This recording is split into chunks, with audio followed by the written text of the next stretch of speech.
A dead dinosaur walks up to a zombie and asks, "Where's my soda?"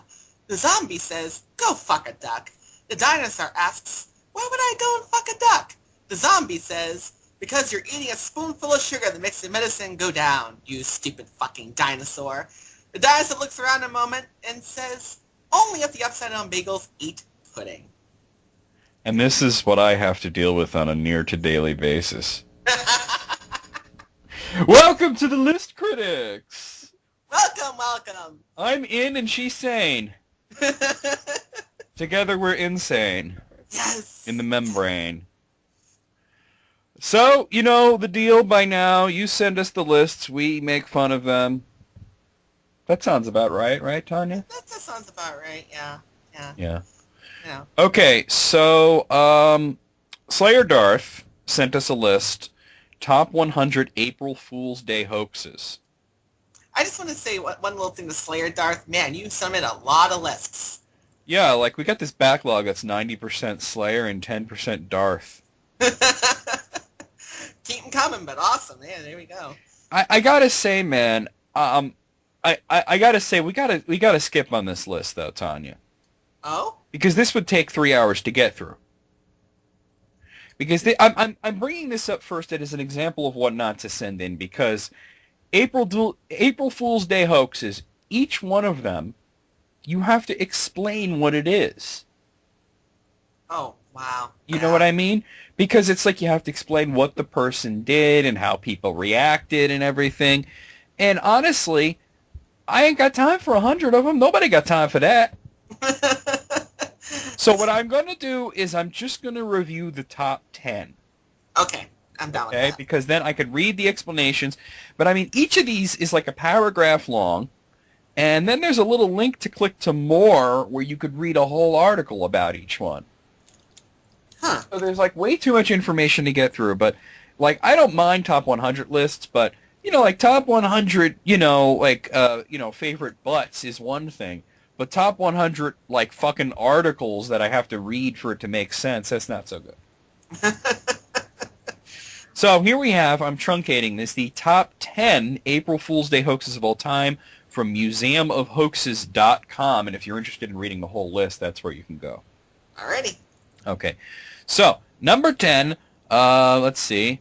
Planetary alignment decreases gravity. During an interview on BBC Radio 2 on the morning of April 1st, 1976, the British astronomer Patrick Moore announced that at 9:47 a.m., a once-in-a-lifetime astronomical event was going to occur that listeners could experience in their very own homes. The planet Pluto would pass behind Jupiter, temporarily causing a gravitational alignment that would counteract and lessen the Earth's own gravity. Moore told his listeners that if they all jumped in the air at the exact moment this planetary alignment occurred, they would experience a strange floating sensation. So he got everybody in the United Kingdom to jump at the same time, like a jackass. When 9:47 a.m. arrived, BBC Two began to receive hundreds of phone calls from listeners claiming to have felt the sensation. One woman even reported that she and her 11 friends had risen from their chairs and floated around the room. What? Moore's announcement, which of course was a joke, was inspired by a pseudoscientific astronomical theory that had recently been promoted in a book called The Jupiter Effect, alleging that a rare alignment of the planets was going to cause massive earthquakes and the destruction of Los Angeles in 1982. Wow. I think that happened to Detroit, Tanya. I was going to say, I think it happened to Detroit. Poor Detroit. Ugh. Number 9, hot-headed naked ice borers. Sounds like a zombie sneak attack song. I know, right? The April 1995 issue of Discover magazine reported the highly respected wildlife biologist Dr. April Patso had found a new species in Antarctica, the hot-headed naked ice borer. These fascinating creatures had bony plates in their heads that, fed by numerous blood vessels, could become burning hot, allowing the animals to bore through ice at high speeds. They used this ability to hunt penguins, melting the ice beneath the penguins and causing them to sink downwards into the resulting slush, where the hotheads consumed them. After much research, Dr. Patso theorized the hotheads might have been responsible for the mysterious disappearance of noted Antarctic explorer Philippe Poisson in 1837. To the ice borers, he would have looked like a penguin. The article quoted her as saying, Discover received more mail in response to this article than they had received for any other article in their history. Of course, it was fake. Now you see why I don't want to do 100 of these. Yeah. All right, number 8, the left-handed Whopper. The left-handed Whopper. It sounds funny.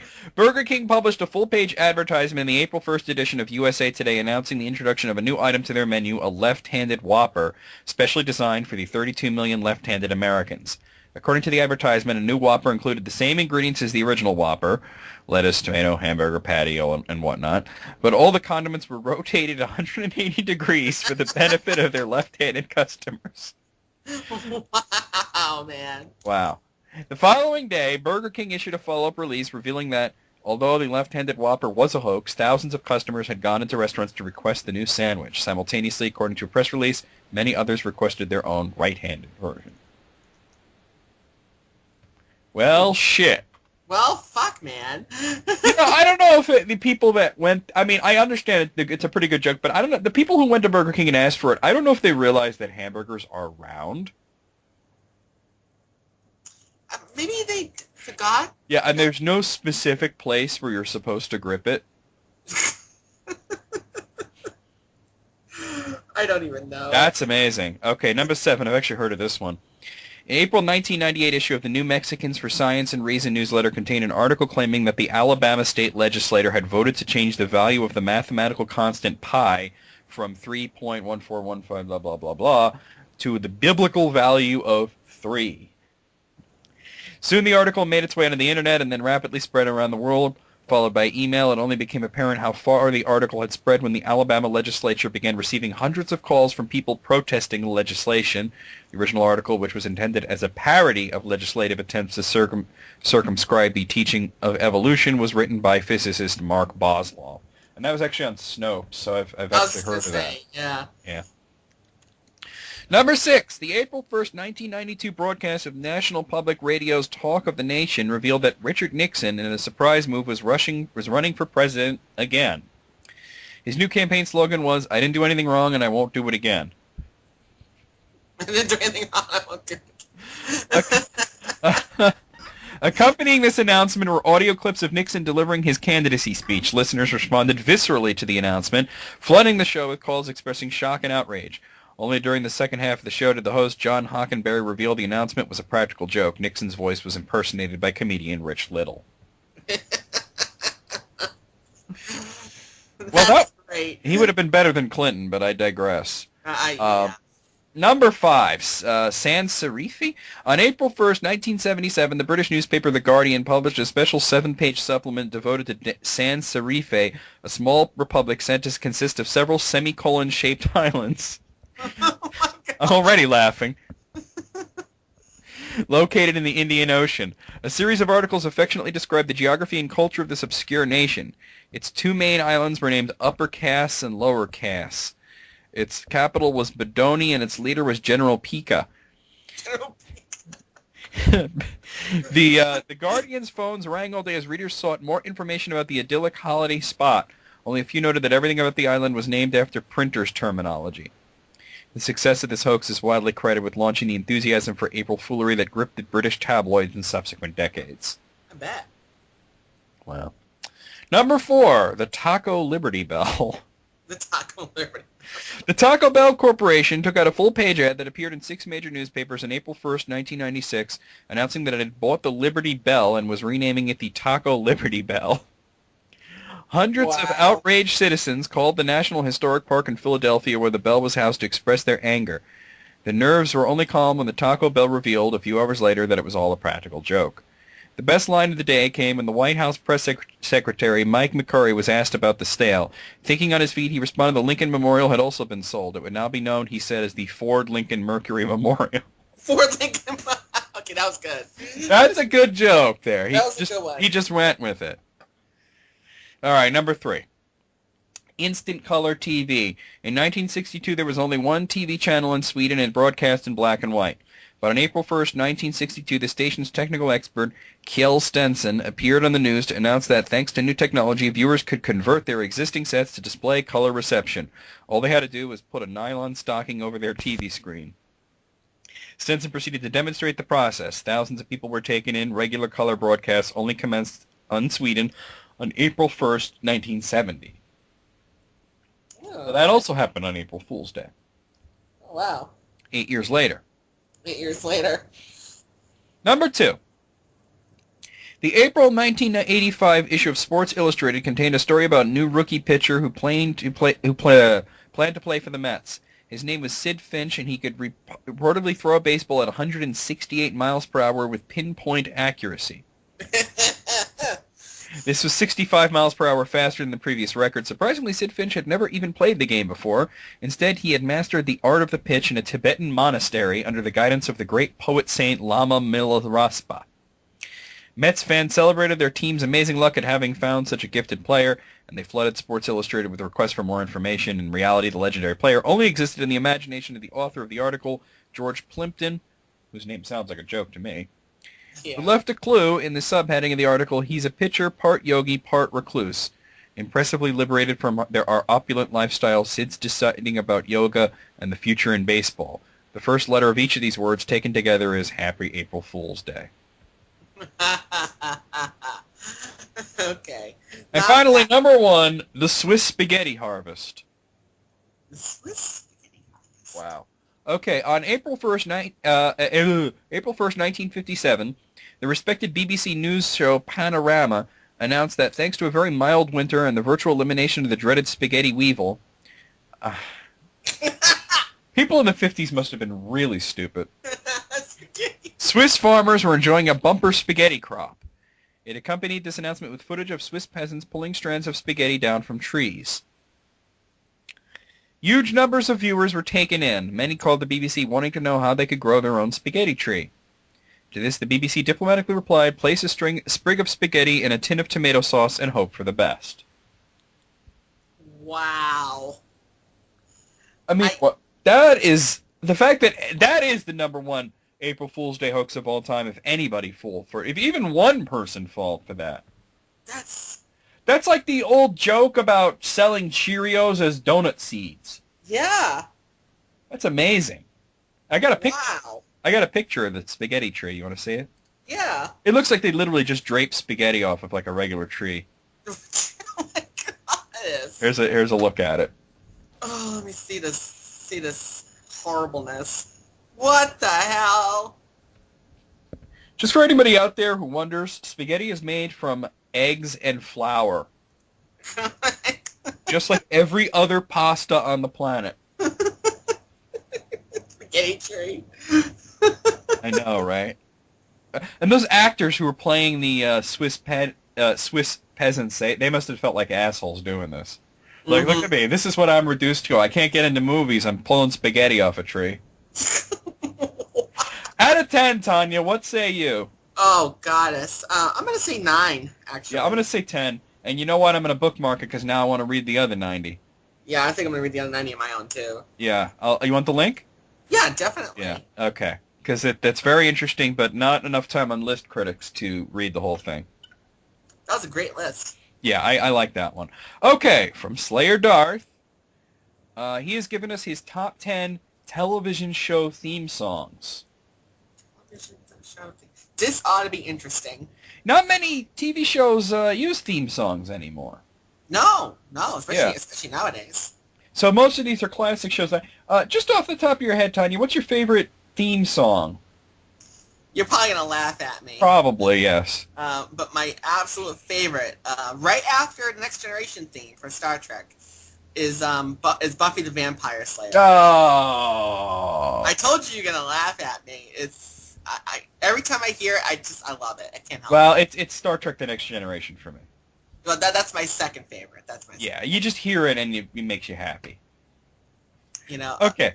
So, top 10 theme tunes from television shows from Slayer Darth. Number 10, Who Are You by The Who, used for CSI. Well, that's just a regular song that they adapted, that they used, right? Yeah. That's an old song. That's not like... That's not really a theme song. Honestly, I think that's kind of cheating. Yeah. Because it wasn't made for the show. No, it's not See, when we think of theme songs, we're thinking about songs that are specifically made for the show. I mean, yes, the lyrics fit the show, but that's a happy coincidence. Yeah. The Who did not write that about crime. I don't think that fits, honestly. I don't think that fits. I don't think that applies at all. Number 9, I'll Be There For You by the Rembrandts used for Friends. I hate that song, and I hate that show. Yeah, yeah. Number 8, the theme tune from Dallas. I guess there really is no accounting for taste on this one.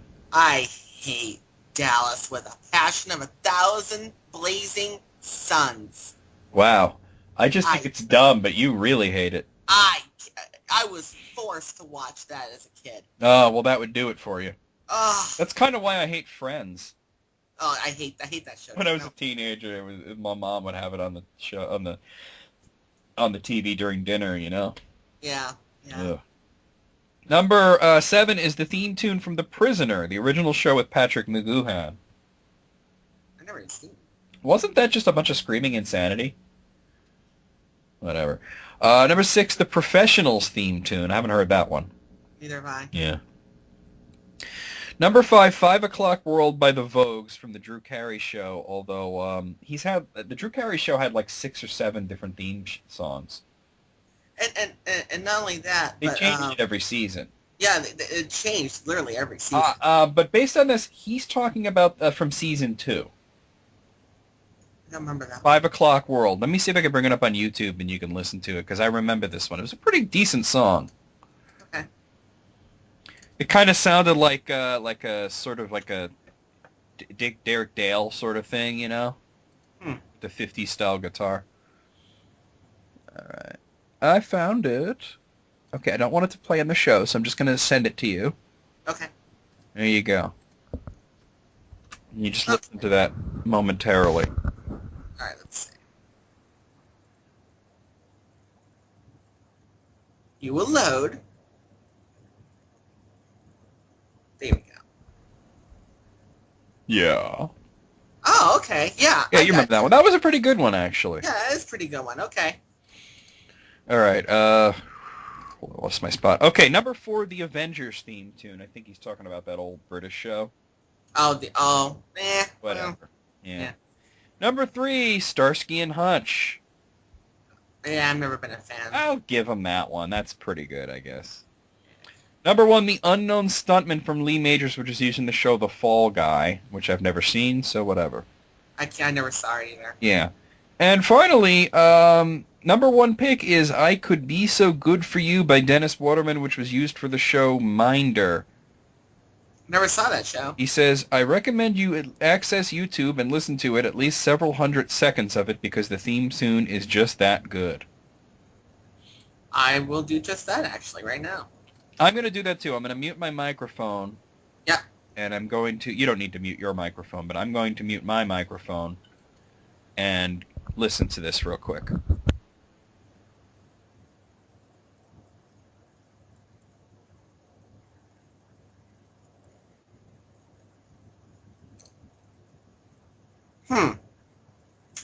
No, that's silly. No, really? No, man. Sorry. No. No.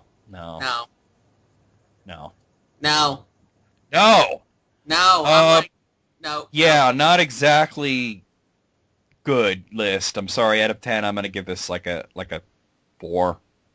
I'm gonna go with a 2. Actually, I don't like it at all. Sorry. All right. From Slayer Darth, we have 1 second here. Top 10 qualities he looks for in a director. Okay. Should be interesting. That's pretty subjective, so yeah. Yeah. Number 10, being able to master subtlety, for example, with product placements, being able to integrate them into the plot more similar to what Skyfall did with the Aston Martin. That's a bad example of it. I know what you mean, but that's a bad example because that wasn't product placement. That was a callback to Goldfinger. Yeah, Product placement in Skyfall would be the fact that Bond was drinking Heineken. I was just going to say that, actually. Yeah. And it was done okay, because it's not like he said, oh, I'll have a Heineken. He just had it in his hand, you know? Right. And there are other movies and shows that do that, too. But... Yeah, exactly. I love the thing in Wayne's World. It's like people only do things for money. And that's sad. Number 9, directors who can control the cast and crew while remaining respected by them. Well, obviously. That's their job. So job. If they can't even do that, then they're, well, move a ball, I guess. Yeah. He just lets them run free, you know? Get together a movie, okay. Yeah. Number 8, being able to clearly identify chemistry between performers, although that's more the casting directors. I was just going to say casting directors. That director doesn't really do that. Number 7, directors understanding what the audience wants, but also knows what they want to make, because in my opinion, you shouldn't be focusing exclusively on how to appeal to the audience, but rather the audience should be drawn to your film like moths to a flame. I agree with that. I agree. Absolutely. Yeah. Number 6, directors exhibiting lots of passion for their projects, as this could suggest that they might possibly be high-quality products. For instance, J.J. Abrams, I guess. Well, yeah, passion is great, although it could be misguided. Look at Ed Wood. He had a lot of passion, but he was terrible. I was just going to say, it depends on what kind of passion you have, I mean, if your passion is misdirected, you can have a flop. Or, well, the thing is, you can have all the passion in the world, but if you don't have the talent, then it's not good, you know? Yeah, it's not going to help any. Yeah. Number 6. Oh, that was number 6. Number 5, directors being successful with low-budget productions, as this suggests that they might replicate the same level of success or perhaps even surpass it with films of a higher budget. Well, I think, he's awkwardly trying to say that you can't hide behind lots of money. Yeah, you mean like a lot of lens flares. More lens flares. I love the lens flares. No, but what he's saying is that, like, anybody can make a great movie with $100 million. I don't think so. I don't think that's true at all. I mean, well, no, okay. Let me change what I said slightly. Anybody could make a successful movie with $100 million. Yeah, but if you could do it with $20 million, you know what I'm saying? Yeah, then you got something. That's sort of like one of my favorite movies, District 9. That was done with $9 million, I think. It was very small budget. That was extraordinarily done well, too. Yeah, and the special effects were good. It's not like you looked at it and you're like, oh, that looks like shit. Yeah. Like some movies, even some of the bigger budget movies I've noticed, I don't know, maybe it's just me. When you see CGI, you know it's CGI. Yeah, it depends. Like some are better at it than others, I think, is what it is. But like in District 9, it was perfect. Yeah. It really was. Let's see, number 4. He says, this is personal preference, but I want to see more directors changing their usual approaches to projects. What I mean to say is that if you get a handful of directors who try to make films in different genres, but it's so obvious that they're coming from the same director, they never try to shy away from what they are known for and always use the same telltale signs in all their films. Basically, they ought to change their styles at times. Well, then it wouldn't be them. Well, that could be a disaster. Wes Craven made that chick flick. Yeah, I was just going to say, Nobody took it seriously. If a director changes his or her style, then they're changing who they are as a director. Think about it. Yeah, exactly that. Exactly that. You got to stick to what you're good at. Right. Number 3, has worked with a lot of independent films. I watched an interview recently with Danny Boyle in which he said he liked independent films because he doesn't particularly like the studio demands involved with big budget productions. With independent films, you have free reins to do what you want. Well, I think we can relate to that, Tanya. I was just going to say, we can definitely relate to that, yeah. Yeah. Number 2, plays an active role in contributing to the development of the script. I want to know the director is using their own flair for creativity to liven up the script. And, well, I got to interrupt myself here and say that that's a good way for the script writer to come over and pop them. I was just thinking that, too. You know what I mean? Because sometimes they have because this could be disaster. Sometimes they have a perfectly good script, and the director's an asshole and ruins the movie. Yeah. That happens. Or sometimes it's the actors doing that. Sometimes, but sometimes the director just will fuck it up. Yeah. Number 1, directors having a unique vision and thinking out of the box rather than just resorting to cliches. For me, this is most important with remakes because they never try to reinvent, but just rehash or ruin something classic by mixing it with some contemporary bullshit. Okay. Well, no, he's contradicting himself here, because yeah. if you're complaining about them mixing it in with contemporary bullshit, that is having a unique vision and thinking out of the box instead of just copy-pasting the film. Thank you. I was just going to say, if you're... Okay, I understand how people can be really tired of remakes of older movies, especially how more and more... They're doing it more and more nowadays. But here's the thing. If a director has a vision of a classic movie, and they want to reimagine it, reinventing it. Then they're making it more contemporary. They're making it more contemporary for today's audience. Yeah, exactly. So, I mean, there you like, go. otherwise, you get the remake of Psycho where they just copy-pasted, and it's kind of like, well, what was the point? Right. What reason do I need to go see the same movie again? Yeah, exactly. A good example was King Kong. Not the first remake. The first remake made it too modern, and it didn't work. Oh, you talk about the one with... The one in the 70s with Jeff Bridges? The Jeff Bridges one? That was lousy because they modernized it too much. But then, with the second remake, they kept it in the same period, but still adapted it to today's market. And it worked really well. Yeah, that worked well. All right, so out of 10, I agreed with some points, disagreed with some points. I'm going to give it a 7. What do you say, Tanya? I'm gonna say the same thing, actually, a 7. 7, okay. So here's something we have from WWE Anime Fans with a Z. What is this even? I don't know. You tell me. Hold on a second. I don't have a title to this list, and I'm just looking at it. It isn't giving me any clues. Oh, wow. Tanya, would you believe I just got a list just now? You did? Yeah. Wow. We were just talking about that, weren't we? Yeah, every single time, Yeah. Seriously. Let me see if I could find where this list is in my email here, because I don't know what the fuck he's talking about. Oh my god, Tanya. What? This is his top 5 hentai that he hates.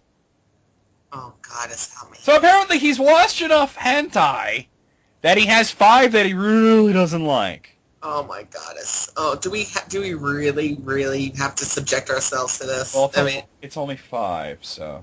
Oh my goddess. This is going to be bad in so many levels. I'm going to say yes. Okay, number 5 is Sex Taxi. Now, I mean, if they made Sex Taxi in America, it would be about people... It would be about, like, probably this guy who drives a taxi and people always have sex in it. But if it's coming from Japan, it's probably, like, an anthropomorphic taxi that has sex. With tentacles or something, It's schoolgirls. and oh my god. Okay, I just brought up a synopsis. This is way worse than I thought. Okay. A cabbie gets his kicks by blackmailing, raping, and storing women in his collection back in his old town. I didn't even want to read past that. There's a whole bunch more. Mother of goddess. Oh my. That's just pretty much terrible. Number 4 is Isle Maniacs.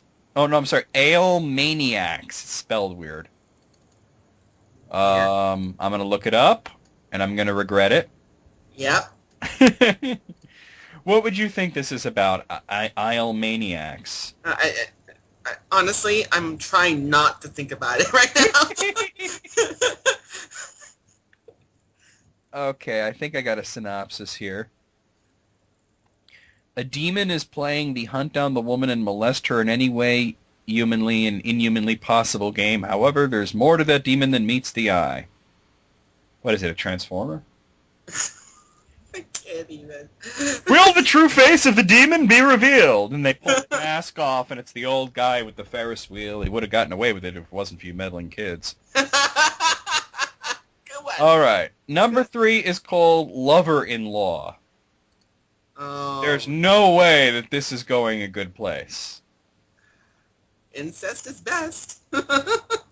I gotta disagree with that, but it's all right. According to these people, apparently. Yeah. This was based on a video game, too. This is the best part here. It's based on a video... Oh, my God. Yeah. Tsumoto's parents passed away several years ago. Before that, they ran a flower shop. Now it's run by his older brother's wife, Mai, and he's living with them while attending the local college. When Tsumoto's brother gets transferred to another city, Mai is left alone, and the only person to help out is Tsumoto. So, it's his sister-in-law, and I guess he fucks her. Well, at least they're not technically related. I mean, at least there's that. That's probably number 2 and number 1,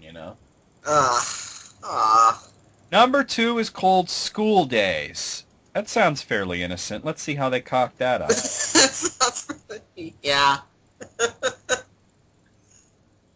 Oh, this was also a visual novel.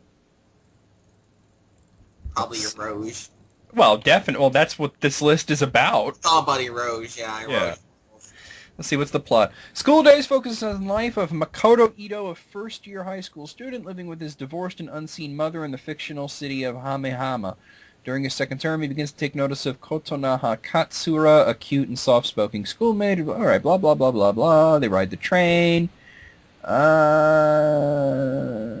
Where's the horribleness? It seems this is pretty by the numbers. Maybe there's some other reason he doesn't like it. He doesn't give reasons why he hates these. Now see, on here I actually would have liked for him to put down reasons why I didn't like him. Yeah, this sounds like the other ones were patently obvious. This one Yeah. sounds like just any old porno thing, you know? Huh. And finally, number 1 is Boku no Piku. And he actually gives a reason for this one. He says, please don't watch it with friends because one of them might be a hidden pedophile. I don't even want to know then, honestly. Oh. If it's saying to do with pedophilia, I can't. Just looking at it on Wikipedia, because I figured that's the safest fucking place, right? Yeah. Just looking at, like, it was a manga. Oh, no, that's a DVD cover, and it's just, like, it's little boys. I don't want to know. Oh, God. Yeah, that's a big fat sack of no from me. Out of 5, I'm going to give it a 4. The School Days one didn't seem horrible enough to be on the list. I'm going to say 4 as well. Yeah. And hope to hell we never get a list like that ever. Why has he seen all these? Why is he so well versed in hentai? Yeah. He really is well versed. Okay, you want to hear the list that we just got? Yeah, A nice sure. break from this. It's from Yeah. Emperor of Nothing. Why does this sound familiar to me? One of our super fans here. Oh, right, yeah. Yeah. Emperor of Nothing sends in his top 10 video game trailers of 2013. Oh, really? Okay, that's pretty cool. Trailers. Okay, ready for this? I am ready. Number 10, God of War Ascension. I didn't even see that one, to be honest with you. It's silly. It's they use all this live action stuff. Oh. Number 9, The Elder Scrolls Online. Meh. Honestly, I didn't like it that much, so... Meh. Yeah. Number 8, Crysis 3. I could give a shit about Crysis, but I love the trailer. The trailer was awesome, I will say that, yeah. Number 7, Wolfenstein: The New Order. I haven't seen the trailer for that yet. Neither have I. Can't comment. Kind of interested to see it, though. Oh, hold on. Andrew's bugging me.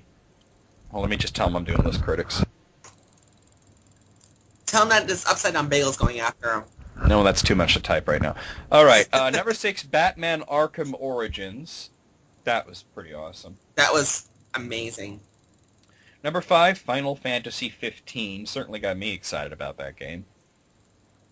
I'm cautious, optimistic. Yeah, because the trailer was awesome. Yeah, but I'm cautious. I'm so cautious. Number 4, Assassin's Creed 4 Black Flag. Really? Really? Higher than Final Fantasy 15? Really? It was okay. Number 3, War Thunder. I'm not even familiar with that. What the hell's War Thunder? I gotta look that up now. Please tell me. Yeah, let me know what that is. I haven't even heard of it. Looking up the trailer here. War Thunder trailer. All right, let's see. Live on List Critics. This is okay. All right, it's from Gaijin Entertainment, and it's. I'm amazed by this. It's for PlayStation 4. Are you ready for this? Yeah. It's like a World War II air combat game that is also an MMO. Uh-huh. So, like, how many thousands of Snoopies are you going to have flying through the air? This is a pretty cool trailer, though. They do the whole slow-motion artistic thing, kind of like Dead Island did. Oh, okay. That's pretty cool. Okay. Anyway, moving on. Where was I? Oh, yes. Number 2, Chronicles of a Dark Lord, Episode 2, War of the Abyss. I don't know, that game looks like shit. I I don't know. That game... Thank you, Affirm. Yes, thank you very much. Tanya made the trailer. Although, does he mean the original trailer or the press trailer? Ah, see? Well, personally, I prefer the original trailer. They're both... I appreciate that. I prefer the one you made. And finally, number 1, The Legend of Zelda: Link Between Worlds. Well, that was a... Yeah. It's the first Zelda game I've been excited about since Twilight Princess, so... Yeah, that's going to be an amazing game. I can't wait for that one. All right, out of 10, a couple of weird ones on here, but overall pretty good. I mean, obviously you get extra points for including Codal. 8 out of 10. I'm actually going to say 7. 7, okay. Yeah, because I didn't quite agree with him, especially with Elder Scrolls Online. Really? Yeah, should we do Carissa's list since it's right here? Oh, sure, why not? Okay, so Carissa, your wife, Lady of Chaos 3 on YouTube, sent in the top 10 magical movies. Ah, okay. Movies to do with, witchcraft and whatnot. She started at number 1. All right, moving to number 10, Kiki's Delivery Service. That's a Miyazaki movie. I love it. What? I love Miyazaki movies. Okay. Oh my god, that cutesy, syrupy... Really? Come on. Miyazaki's awesome. Come on now. Miyazaki's awesome. Number 9, Lady Hawk. I've never heard of that one. Oh, that's a really good movie. It's a Michelle Pfeiffer movie. Well, you just sold it out the door. Now I won't see it. Yeah. I'm joking. Number 8, Howl's Moving Castle. Oh, that's a classic. Another Miyazaki movie. Number 7, Harry Potter and the Sorcerer's Stone. Oh. Really? Okay. The first one? The first one? Hey, okay. That's kind of the one that I would skip. Number 6, Spirited Away. Another Miyazaki movie. Gotta love the Miyazaki movies. He's like the Frank Capra of anime. And I don't mean that in a good way. He's awesome. I love Miyazaki. Number 5, The Illusionist. I like that movie. Oh, The Illusionist. That was a great movie. Number 4, Hocus Pocus. Cute little movie, You know what's scary is that you got these 3 witches. It's a Disney movie. You got the 3 witches as the villains and whatnot. But it's really a testament to how ugly they are when Sarah Jessica Parker is the hot one. Yeah. Agree. I mean, that's scary. It's scary enough on its own, just like that. Because then you got Bette Midler, and then I forget who the other one was, but it's like Sarah Jessica Parker is the hot one. That's really frightening. Kathy Najimy. Oh. Okay, I know who that is. Yeah. Number 3, The Craft. Really? You guys didn't find that to be kind of offensive, really? What? The Craft? Oh, The Craft? Yeah. No, I mean, wasn't that like such a stereotypical, like, anti-Wiccan sort of... It's stereotypical to a point, but it does speak about balance in things and balance in nature, so, I don't know. I know a lot of pagans and Wiccans who went to see that movie, and they were, like, really bothered by it, the portrayal. It's a movie for entertainment purposes, not for... That's true, but yeah. All right, number 2, Practical Magic. I didn't see that one. Oh, it's Sandra Bullock and... Yeah, wait a minute. Sandra Bullock. Nicole Kidman. That's really? Yeah, it's really? So good. It's a really good movie. Didn't that get, like, really terrible reviews? Practical Magic? No, from what I know, got really yeah, positive. I just brought up 20% on Rotten Tomatoes. Really? Yeah. It's a favorite among us. Well, I mean, it's a niche thing, obviously, but apparently. I didn't know that you guys liked that one. Oh, I mean, I thought it had some hilarious... Let me ask you, because just from based on the poster, I'm kind of sensing a little lesbian action going on here. No lesbian. Well, looking at the poster, it definitely looks like something's going on. I guess a tiny bit, but only a tiny bit, though. Nothing major, though. Okay. Maybe a little subtext. A little bit. Nothing. Okay. And number 1, the Witches of Eastwick. Well, that's an obvious pick. Well, yeah. Jack Nicholson as Satan? Yeah, I mean, come on. Come on. I'm Satan, baby. All right. Tanya, you don't get to rate this because your wife made it. No, I don't get to rate it. You Nope. gotta exclude yourself. I'm gonna give it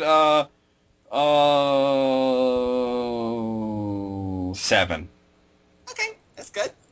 There's a lot I disagree with, but like, it's your favorites. It's not like you're saying these are the best ever.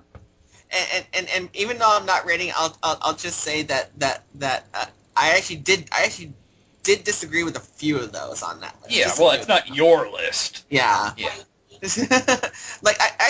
I'm almost surprised with Sorcerer's Stone myself. That particular Harry Potter movie, really. Yeah, I actually would have put Deathly Hallows for me. But that's Deathly Hallows Part 1, right? Yeah. All right, let's move on. What do we have here? Shodate! Oh, Shodate! Master of the Top 100 list. Here we have his Top 100 Nintendo 64 games. Wow. We're just going to roll through every console, huh? Yeah. Yeah. I mean, I doubt we're going to see, like, his Top 100 Virtual Boy games, but you get my point. I don't think there even are 100 virtual. No, there's about 30, but that was the joke, Tanya. Thank you. Explain it to everybody. All right, you ready? Games. Yep, go ahead. 10 at a time. Top 100 games for Nintendo 64 from Show.day. Number 100, Akumajo Dracula Mocha Shiriku Gaiden Legend of Cornell. Okay. I know I said we're going by 10, but I just, wow. Yeah, that's Devil's Castle Dracula Apocalypse Side Story, Legend of Cornell. We know it as Legacy of Darkness. Number 99, Kyojin no Doshin. That's Doshin the Giant. Number 98, Hiryu no Ken Twin. Number 97, Jiku Senshi Turok. I guess that's one of the Turok games.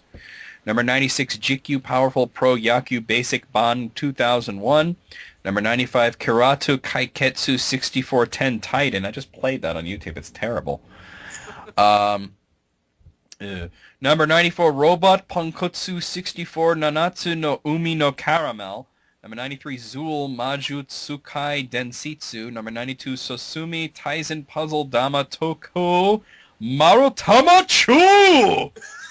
Wow. Number 91, Snowboard Kids. Shit, man. It got a little weird with Snowboard Kids right there, you know? All these Japanese names, and then boom, Snowboard Kids. All I have to say is Zool. That's all I have to say. I didn't know they made a Zool for Nintendo 64. Please tell me it's not in 3D. Ugh. Zool was bad enough in 2D. Ugh. True Kasoge right there.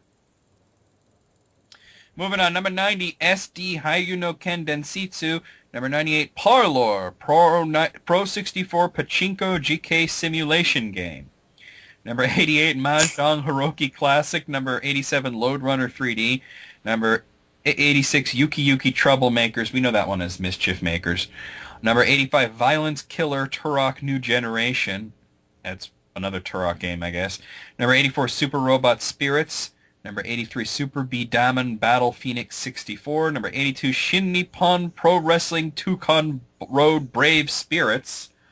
Ugh. Number 81 is Puyo Puyo N Party. We know that one as... We don't know that one, but it would have been like a Kirby's Avalanche style game. Yeah. Any comments there, Tanya? Not really. I gotta say the Turok games have really awesome names over there. On the 64, yeah. Violence Killer. Violence Killer. That's like police cops. Number 80, Onigai Monsters. Number 79, Mario Tennis 64. Number 78, Perfect Dark. Number 77, Saikyu Habu Shogi, and that's also number 76. How do you put it twice in a row? You type it and then you type the same thing again. Cardinal Roll. What the fuck? All right, number 75, SimCity 2000. Number 74, Star Twins. Number 73, Transformers Beast Wars Metal 64. I played that. It's awful. Number 72, Wave Race 64, Kawasaki Jet Ski. And number 71, Transformers Beast Wars Metal 64 again. What? Man, he is fucking up all over the place. So two cardinal rule breaking there. In the same grouping of 10. And actually, I do have a question now. SimCity 2000 was on Nintendo 64, really? Yes, it was.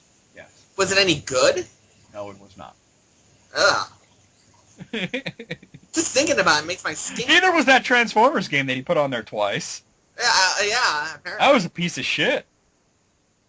I think I actually remember playing something like that, too. Ugh. Well, we didn't get it here. Well, we got something with something like it, though. I remember something like that we got. Yeah, it's a fighting game. It's terrible. All right, I'm moving on. Number 70, Pocket Monster Stadium. That's Pokemon Stadium, obviously. Number 69, Puyo Puyo Sun 64. Number 68, Knife Edge. Number 67, Nintendo All-Star Dairantu Smash Brothers. It's obvious that's Super Smash Brothers. Number 66, Star Wars Taikeku no Kage. Number 65, 64 Uzumu. Number 64, Bakushu Jinsei 64 Mesase Resort U. 64, Doraemon Nobita no Tusantsu no Serieseki. That was terrible, too, by the way. Number 63, GoldenEye. Number 62, J-League Tactics Soccer. Number 61, GQ Powerful Pro Yaku 6. I just got to, point out that he's got GoldenEye at number 63 and Perfect Dark at number 78. I also want to point out that GoldenEye is one of the best games on that system. And Perfect Dark was even better. But above that, he's got Transformers twice. Dude. Come the hell, man. What the fuck's going on? I think he's lost his mind. All right, number 60 is Iggy-kun no Boratu Poyon. I think that's Iggy's Wrecking Balls. Numbers 59, Haiwa Pachinko World 64. Number 58, Ganbar Nippon Olympic 2000. Number 57, Doraemon 3 Nobita no Machi SOS. Number 56, Derby Stallion 64. Number 55, Banjo to Kazooie no Daiboken. That's Banjo-Kazooie, obviously. Number 54, Akumajo Dracula and Mokishiroku. That's Castlevania. Number 53, Baku Bomberman. I think that's Bomberman 64, right? Yeah, I think so. Number 52, Biohazard 2. That's Resident Evil 2. Number 51, City Tour Grand Prix Zenmoto GT Senshuken. You know, I just have one little comment, and that's about the Castlevania games on the N64. They sucked. They did not suck, but they weren't better than GoldenEye. No, First of all, you put Legacy of Darkness way down at, number 100, and that was the better one. Yeah. So what the fuck? This is all It's like put it in a blender. All right, number 50, Fighting Cup. I just imagine an actual cup fighting. Oh my god. Or maybe it's like a cup you wear in your crotch when you're fighting. I was just thinking that too. Number 49, Ganbar Goemon Neo Monoyama Ba Kufu no Odori. Whatever the fuck that is. Number 48, Haro Kanaro Augusta Masters 98. Number 47, Kakuto Denshu F Cup Maniacs. Number 46, Ide Yosuke no Mahjong Juku. Number 45, Gasp Fighters Next Stream. We got that one. It was called... Oh, God. Gasp Fighters Next Stream. What was that called in America? Give me a second. I gotta look it up, because I know that game. Fighters Destiny, I think? I think it's Fighters Destiny. Didn't you do a YouTube video on that, I thought? Yeah, I did that and the sequel. Yeah. Number 44, Banjo to Kazooie no Daiboken. You already put that on there. That's the third time you've done this. Wow. Number 43, 64, Hanafuda Tenshi no Yakosoku. Number 42, Bomberman Hero Million Oju no Sukue. Number 41, Doraemon 2 Nobita to Hikari no Shinden. I gotta say, this is the worst thing he sent us. Yeah, Well, other than that one that's full of porno games. And yeah. All right, moving on. Number 40, Ganber Goemon Dora Diro Dolchu Obaku Tenkimori. Number 39, GQ World Soccer 3. Number 38, Morita Shogi 64. Number 37, Mario Party. Number 36, Rakuga Kids. Number 35, Virtual Pro Wrestling 64. Number 34, Yakochu 2 Satsujin Koro. Number 33, Olympic Hockey Nagano 98. Number 32, Nintama Rantaro 64 Game Gallery. And number 31, Last Legion UX. How about no? That Olympic Nagano game was like the hockey game that was like one of the worst games on the Nintendo 64. I remember hearing about that. Because literally all they did was they copy-pasted their like Wayne Gretzky game and just gave it new skins and called it Olympic Hockey. It's the exact same. Even the menus are the same. That's ridiculous. Yeah. Let's see. Number 30, Pokemon Stadium Kingin Crystal version. Number 29, Rockman Dash Hagani no Bokenshin. That's Mega Man 64. Number 28, Nushi Tsuri 64 Shiokaze ni Note. Number 27, Pikachu Genki Dechu. Are you serious? Hey, you Pikachu? No. Really? Number 26, Densha D Go 64. Number 25, Mario Party 3. Number 24, Mario no Photopi. We didn't get that. It's Mario Artist. Number 23, Super Robot Tyson 64. Number 22, wow. Uchananchan no Ho-Ho no Challenger Denyu Ira Boo. Right. Number 21, PD Ultraman Battle Collection 64, and that was really bad. What the fuck? Is this 100 worst N64 games? I was just gonna say, I mean, really, you know? Good lord. That's some fuckiness on there, man. Seriously. All right. Number 20, Multi-Racing Championship. Number 19, Mario Party 2. Number 18, Donkey Kong 64. Number 17, Yoshi's Story. Number 16, Dobutsu no Mori. Number 15, really, Hamster Monogatari 64. What? I didn't even know that was a thing. Number 14, Super Mario 64. Number 13, Gauntlet Legends. Number 12, F-Zero X. Number 11, Bakuritsu Moteki Bangai O. Are you ready for his top 10? Sure. Yeah, me neither. Number 10, Custom Robo. Number 9, Banjo-Tooie no Daibaken 2. So finally he put Banjo-Tooie in there. Number 8, Mario Story. We know that one is Paper Mario. Number 7, Zelda no Densetsu Majora no Kamen. That's obvious. Number 6, Famitsu 64. Number 5, Neon Genesis Evangelion. Number 4, Zelda no Densetsu Toki no Ocarina. Number 3, Virtual Pro Wrestling 2 Oldu Kaishu. How could any wrestling game be better than Zelda? I don't know. Number 2, Fushigi no Dungeon Furai no Shiren 2 Onai Shiroi Shiren Ju. Wow. All I know is that it's a mysterious dungeon game. Yeah. And his number 1 Nintendo 64 game is Wonder Project J2 Kururu no Mori no Josette. What the hell? That barely qualifies as a game, Tanya. I'm familiar with Wonder Project and its sequel, which that's the sequel. What is it about? Basically like, you ever play Pac-Man 2 on Sega Genesis? Yeah. Replace that with an anime robot girl, and you got Wonder Project J2. Are you serious? Yeah. Well, that's better than Zelda. It's better than Banjo-Tooie. It's better Anything on the N64, it's better than, according to him. And didn't you play Neon Genesis there? You know, on... I played in Neon Genesis Evangelion, which I said it wrong in the video, because I just recently found out from Adult Swim how you're supposed to say it. And it was okay, but it was not the, what did he put it, the 5th best Nintendo 64 game. You know what I kind of expected to see on like a top 100 list somewhere would have been like Wave Race 64. That was on there. That was on there. Oh, was on there? I didn't see that. Let me go back. That was on number 72. Oh, number 72. No wonder why. Okay. I didn't expect him to do like like doubles on there like 3 or 4 times like he did.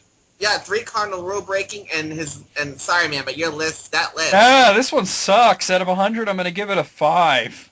I'm gonna say 3. Yeah, I'm sorry, but that sucked. Okay, here's another one. Same guy. I'm scared for this one, Tanya. Oh shit. It's his top 100 Dreamcast games. Do we dare? Oh, we dare. Let's go. Dare. Ready? I am ready. 100. Boko Yume no Tatsujin. Number 99, Card of Destiny Hikari no Yami no Togomono. Number 98, Dejiko no Maibora. Number 97, De La Jet Set Radio. That's Jet Grind Radio. Number 96, Bikuriman 2000 Viva Festival. Number 95, Arrow Dancing Torodoki Tachu no Himitsu Disc. Number 94 is 2121. That's what it's called. Okay. Number 93, Akihabara Denu Kumi Pita Pies. Number 92, Fire... I don't even know. Pita Pies. Number 92, Fire Pro Wrestling D. And number 91 is Gundam Battle Online. I gotta text you the list here. You gotta see this. You gotta see this, what it's called. Because I'm not making it up. You tell me how you would say it. Sorry, it just cracked me up. You read that and tell me how you would say it out loud. I'm cracking up 11 Oh, fuck you, read it! Akihabara, the new Kumi Pita Pies. So it's not just me! I gotta look this up. I have to know what kind of game is called Akihabara Denmu Kumi Pita Pies. I'm crying, I'm laughing so hard. Wow. Wow. What the fuck is this? Okay, first of all, he typoed. It's actually Pata Pies. Oh, okay, alright. Yeah. So I don't know where he got Pita Pies from. It's some fucking board game or mahjong thing. Wow. Oh, wow. Wow. So it's Pata Pies, not Pita Pies. He typed it from. You know what I was thinking of, right? Seriously, I was thinking of like people for the eating of tasty animals? Yeah! You know? Alright. Number 90 is Inu Yoku Last Scene. Number 89, Net versus Chess. Yes, chess is on here. Number 88, Nobunaga no Yabu Repuden. That's Nobunaga's ambition, obviously. Number 87, Princess Holiday Kurugaru Ringo Te Senya Ichiya. Let me guess, they're naked. Number 86, Rainbow Cotton. Number 85, Sentimental Graffiti 2. What? What? There's a game called Sentimental Graffiti and then they made a part 2? I gotta see this. We're stopping the list right here for me to look this up. Sentimental Graffiti 2. Sentimental Graffiti 2. Oh no. Really? Yeah, just like, half-naked anime chicks. They go around the city tagging. And they'll probably have lesbian sex for all I know. Alright, well, number 84, Shin Nippon Pro Wrestling Tukon Retsuden 4. Number 83, Super Puzzle Fighter 2 Crossed for Matching Service. Number 82, Tante Shinshi Dash. And number 81, Yukyu Jensokyoku 3 Perpetual Blue. Right.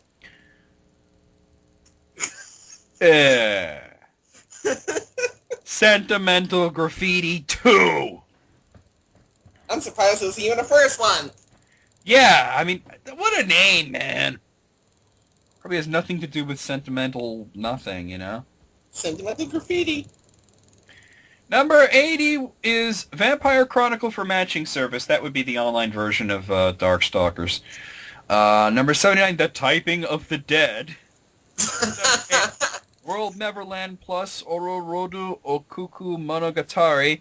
Number 77, Tsuki wa Higashi Niha wa Nishi na Operation Sanctuary. Holy shit, man. No, that's not the longest title on this list. Number 76 is Shinseiki Evangelion Typing Hokan Kaikaku. He loved that fucking keyboard peripheral, huh? Number 75, Tokyo Bus Anai. Number 74, Street Fighter 03 Sakura Dojo. Number 73, El Dorado Gate Volume 1. Number 72, Record of Lotus War Advent of Cardice. And number 71, Imperial no Taka Fighter of Zero. Can you really fight Zero? It depends. Maybe you get -1. I don't know. If you say so, Tanya. I have no idea. If you say so. This list is destroying my sanity. Better than the other one. Man. At least the ones we recognize as good games. Yeah, this is true enough. Okay, are you ready to continue, Tanya? I think so, but I think Pita Pies destroyed me, but go ahead. Not that Pata Pies is that much less weird, you know? Yeah. Alright, number 70, Garu, Mark of the Wolves. That's Fatal Fury, Mark of the Wolves. Number 69, Super Magnetic Nunu. Nunu? Nigga Shnu. Number 68, Super Street Fighter 2 Cross Grandmaster Challenge. Number 67, Weakness Hero Torauman.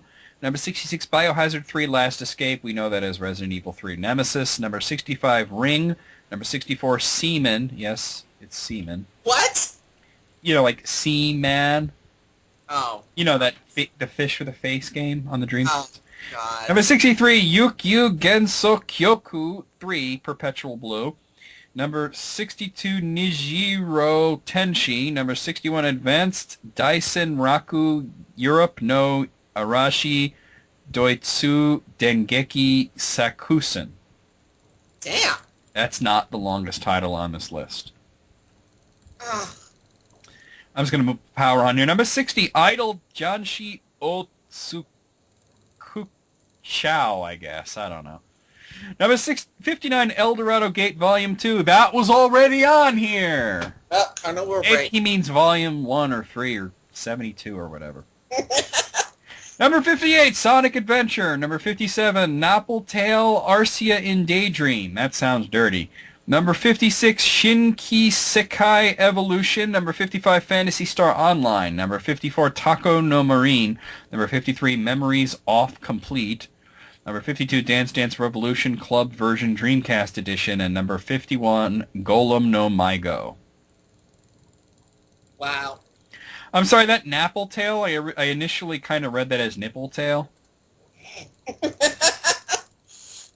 I'm looking it up now. How much you want to bet there's nipples in it?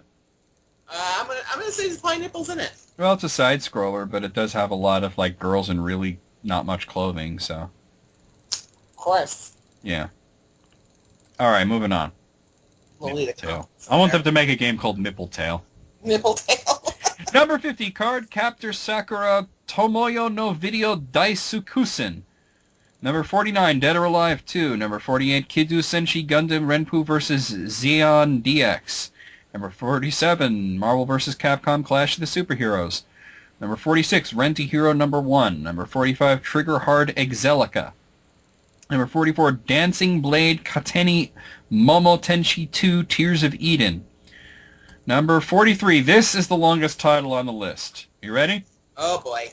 Simple 2000 Series Volume 1, The Renai Adventures Bittersweet Fools. Wow. You think you got enough adjectives in there?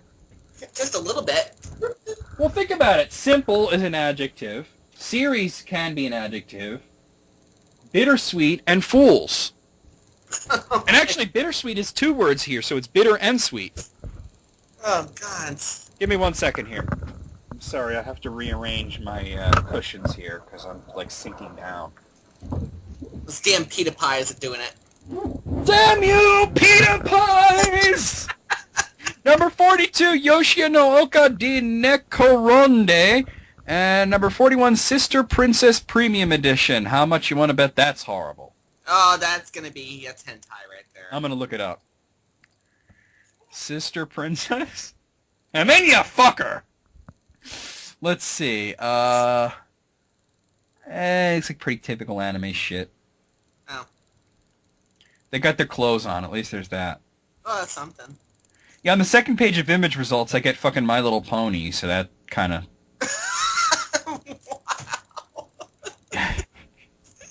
Wow. Who knows? Who cares? Moving on.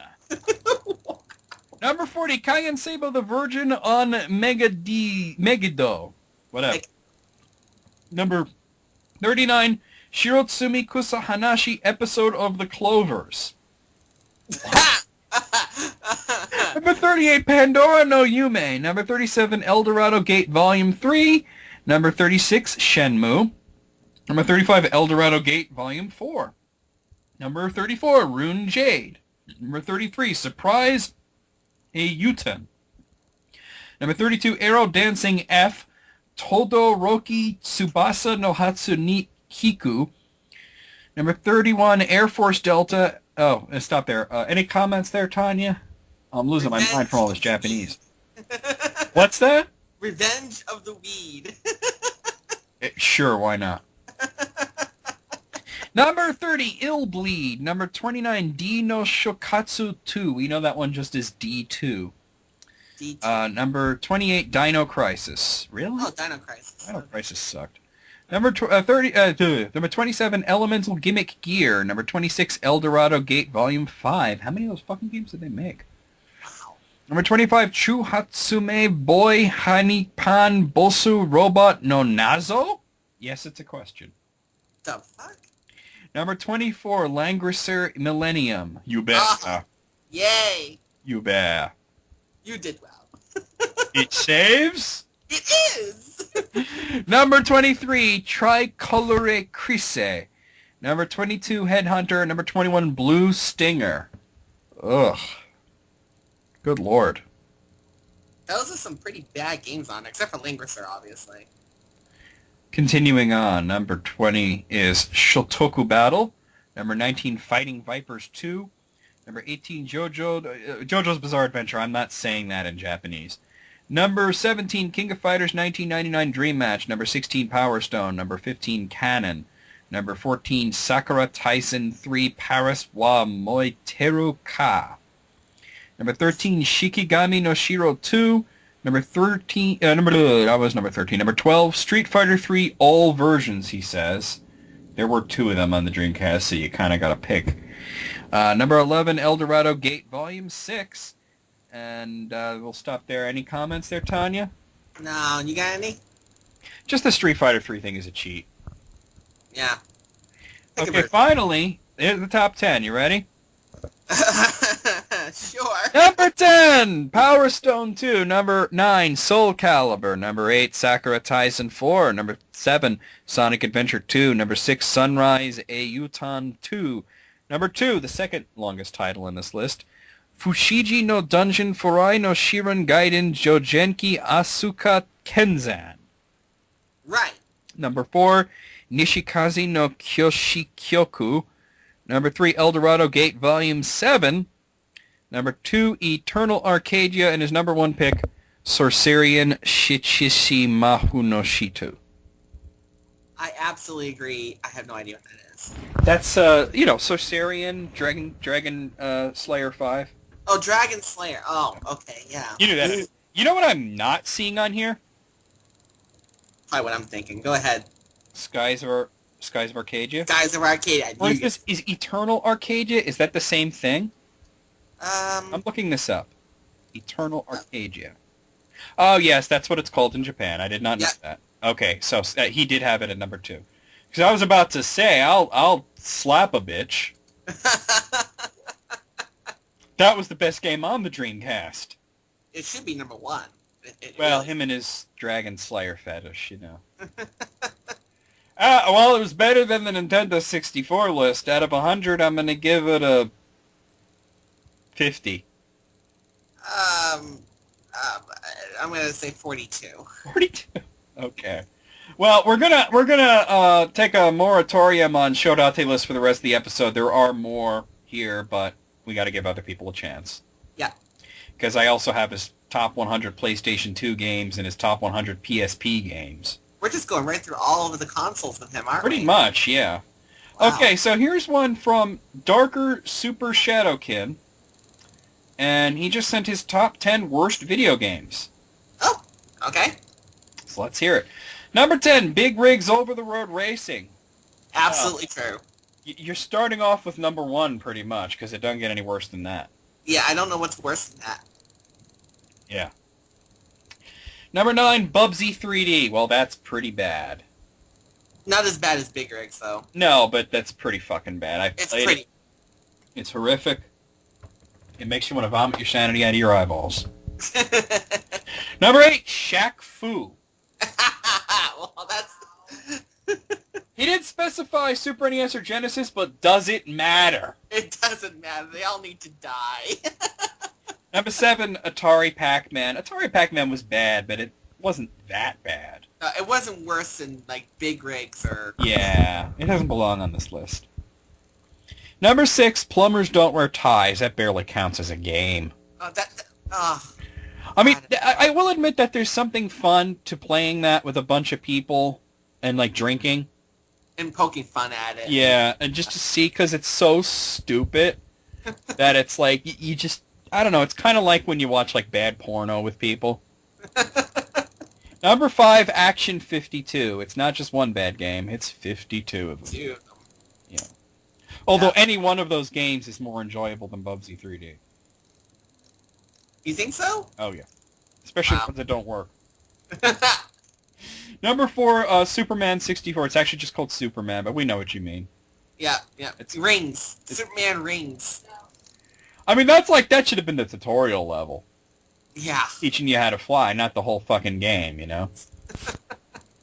Number 3, E.T. on the Atari. You knew that was going to be on there. Of course, that's just, I played it, it's bad. Yeah. Number 2, Hong Kong 97. Ooh. That is worse than Big Rigs, actually. Yeah, it's also incredibly offensive. It's... On so many levels. Yeah.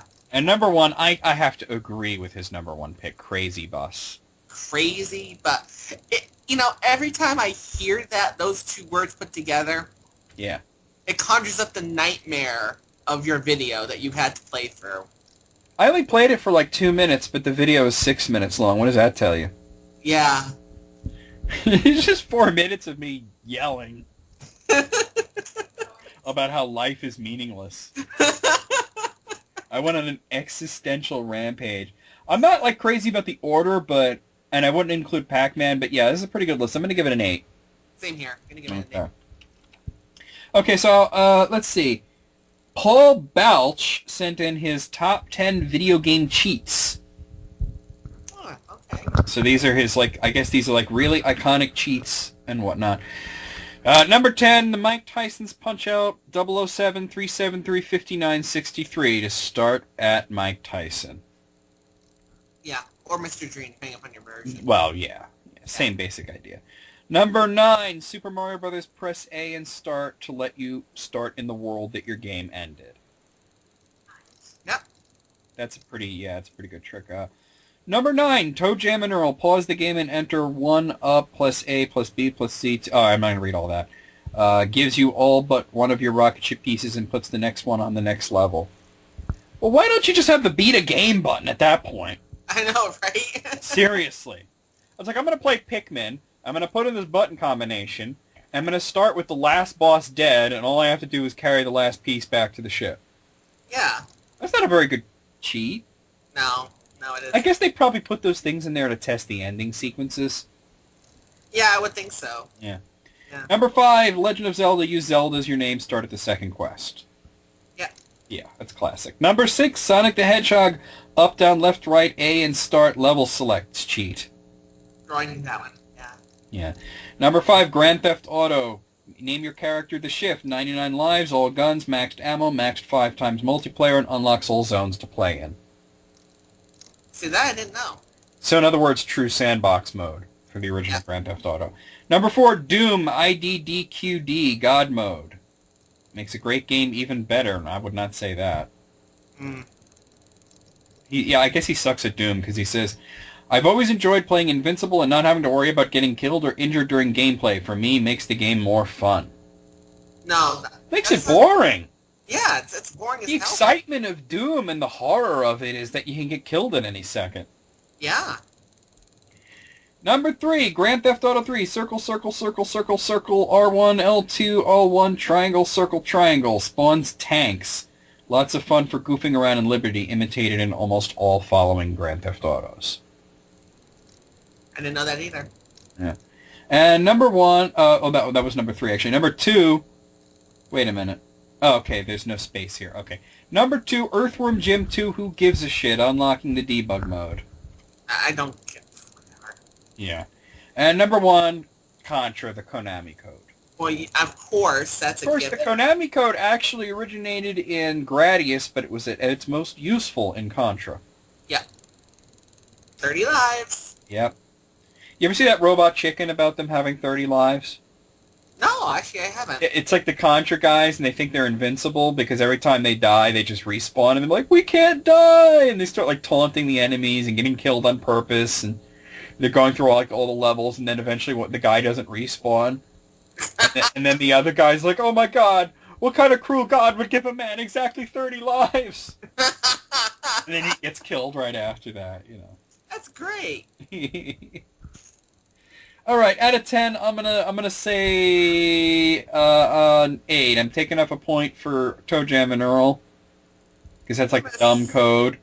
And I'm taking off a point for Earthworm Jim because I hate it. I'm gonna do the same, but I'm actually gonna give it a 7 because of the Grand Theft Auto code. I don't really care about. Oh, okay. Well, there was 2 Grand Theft Auto codes. Yeah, I don't really care. Okay. All right. Same guy. Top 10 games that he beat. Oh. Okay. Okay. And he's mentioning disclaimer because he knows that we'll bitch about Chrono Trigger not being on here. Apparently, he's never beaten it. Why would I bitch about that? Some people just can't beat it, you know? All right, top 10 games that he beat. Number 10, Metroid Prime. Loved how this game ended, setting up the next one. Okay. That's a great game, yeah. Number 9, Star Wars Force Unleashed 2. I wished Force Unleashed 3 would be made. Spoiler, want to see how Lord Vader gets out of being a POW and wants to know if Starkiller is a clone or not. Okay, Force Unleashed 2 sucked. Yeah. It did. Hard. Yeah. And how did Darth Vader get out of being a prisoner? He's Darth Vader! Hello? Number 8, Half-Life. Love the choice in the ending whether to fight on or in unbeatable odds or take the job. Always love it when a story isn't completely resolved and leaves questions for you to come up with your own answers to finish the story. Except when there's a sequel that pretty much tells you which way it went. I was just going to say, yeah. Huh. Number 7, Mercenaries. Love the news footage showing the death of the Ace of Spades and how stories from the bottom different depending on which faction you were highest with. Never played it. Yeah, me neither. Number 6, Super Mario RPG. I love the parade going by during the credits. Nice homage to the different areas in the game and a couple of good laughs on the way. Well, Mario RPG's classics. Yeah, great game. Great game. Number 5, Grand Theft Auto San Andreas. Love the ending of Tenpenny and Big Smoke. Glad to see the end of the riots and loved how they brought together... Blah, blah, who cares? All right. Yeah, I don't care. Number 4, The Elder Scrolls V Skyrim. The appearance of all those dragons after killing Alduin got me the first time. I attacked and got my butt handed to me instead of getting to see the ending and ended up having to reload the game to kill the final boss again. I knew we were going to hear that. I knew it. Oh. Like what about you? Did you do that at all? Or No! I recorded it for YouTube, remember? Oh, that's right. Yeah, that's right. Yep. Yep. Number 3, Final Fantasy VI. Awesome story-based ending starring all the playable characters showing... Yeah, we know how it ends. Come on. It's amazing. 6. Number 2, The Legend of Zelda: Link to the Past. Awesome to see peace return to Hyrule and cool to see the king return and everyone you see during the quest going on with life as normal. Another awesome game. Yeah. And number 1, Shadow of the Colossus. Awesome graphics, awesome setup to Eco, both happy and sad, and left plenty of questions about who Dormain was. One of the few games that actually makes me cry. It's spectacular game, spectacular ending. Gotta agree with that. I don't agree with everything on the list, but very good list anyway. I'm going to give it a 9 out of 10. I'm going to say the same thing. Yeah. Basically taking off a point for Star Wars. Yeah. Fuck, How does Darth Vader get out of it? How does he get out of it? He's Darth Darth Vader, man! What the fuck? He breathed heavy and freaked them out until they let him go. There you go. Sitting there like... And they're all like, all right, man, quit it with that. Okay. Here's a weird one. Uber McPhailsaw sent in his top 30 favorite Mercyful Fate songs. Wow. Much more specific than that. Damn. Okay. I'm just going to run through this really quick. Yeah. And then we'll talk about it at the end. Number 30, Church of St. Anne. Number 29, Night of the Unborn. Number 28, Under the Spell. Number 27, A Dangerous Meeting. Number 26, A Corpse Without a Soul.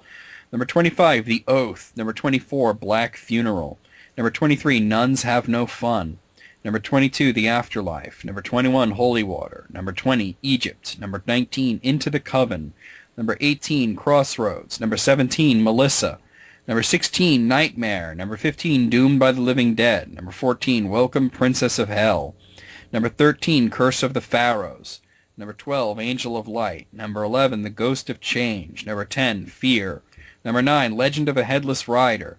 Number 8, Sold My Soul. Number 7, Burning Cross. Number 6, Lady in Black. Number 5, Gypsy. Number 4, Is That You, Melissa?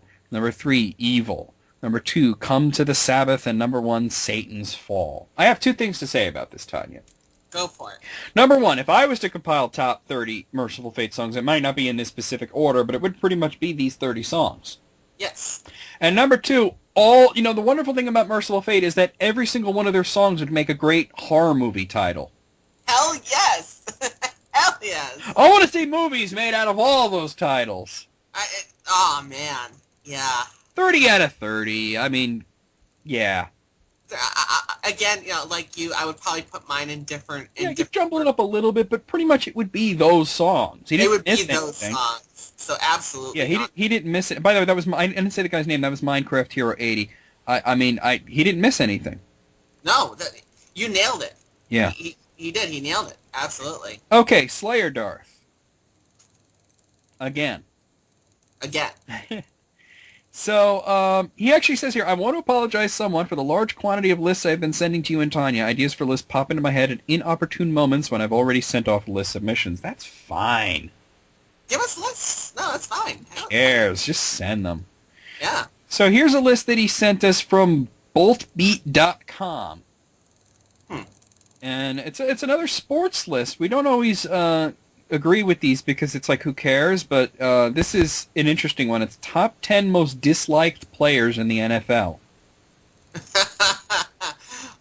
I'm going to say right now, I'm expecting to see Tim Tebow on there. Tim Tebow? Well, let's see. I think this might have been before the whole Tebow thing. Let me see. When was this? Yeah, this was posted last year. Oh, okay. Yeah. So this was actually not written by anybody. It was done via poll. So here we go. Number 10, Jeremy Shockey. 29% of people disliked him. Okay. Number 9, 29% of people also disliked Tony Romo. Who the fuck is that? I have no idea. Number 8, 31% of people said they disliked Carson Palmer. I can kind of see that. Number 32, 32% of, number 7, 32% of people said they disliked Vince Young. I can see that as well. Same here, yeah. Number 6, 35% of people said they disliked Chad Ochocinco, however the hell you say it. Okay. I can never get that guy's name right. Number 5, 38% of people said they disliked Jay Cutler.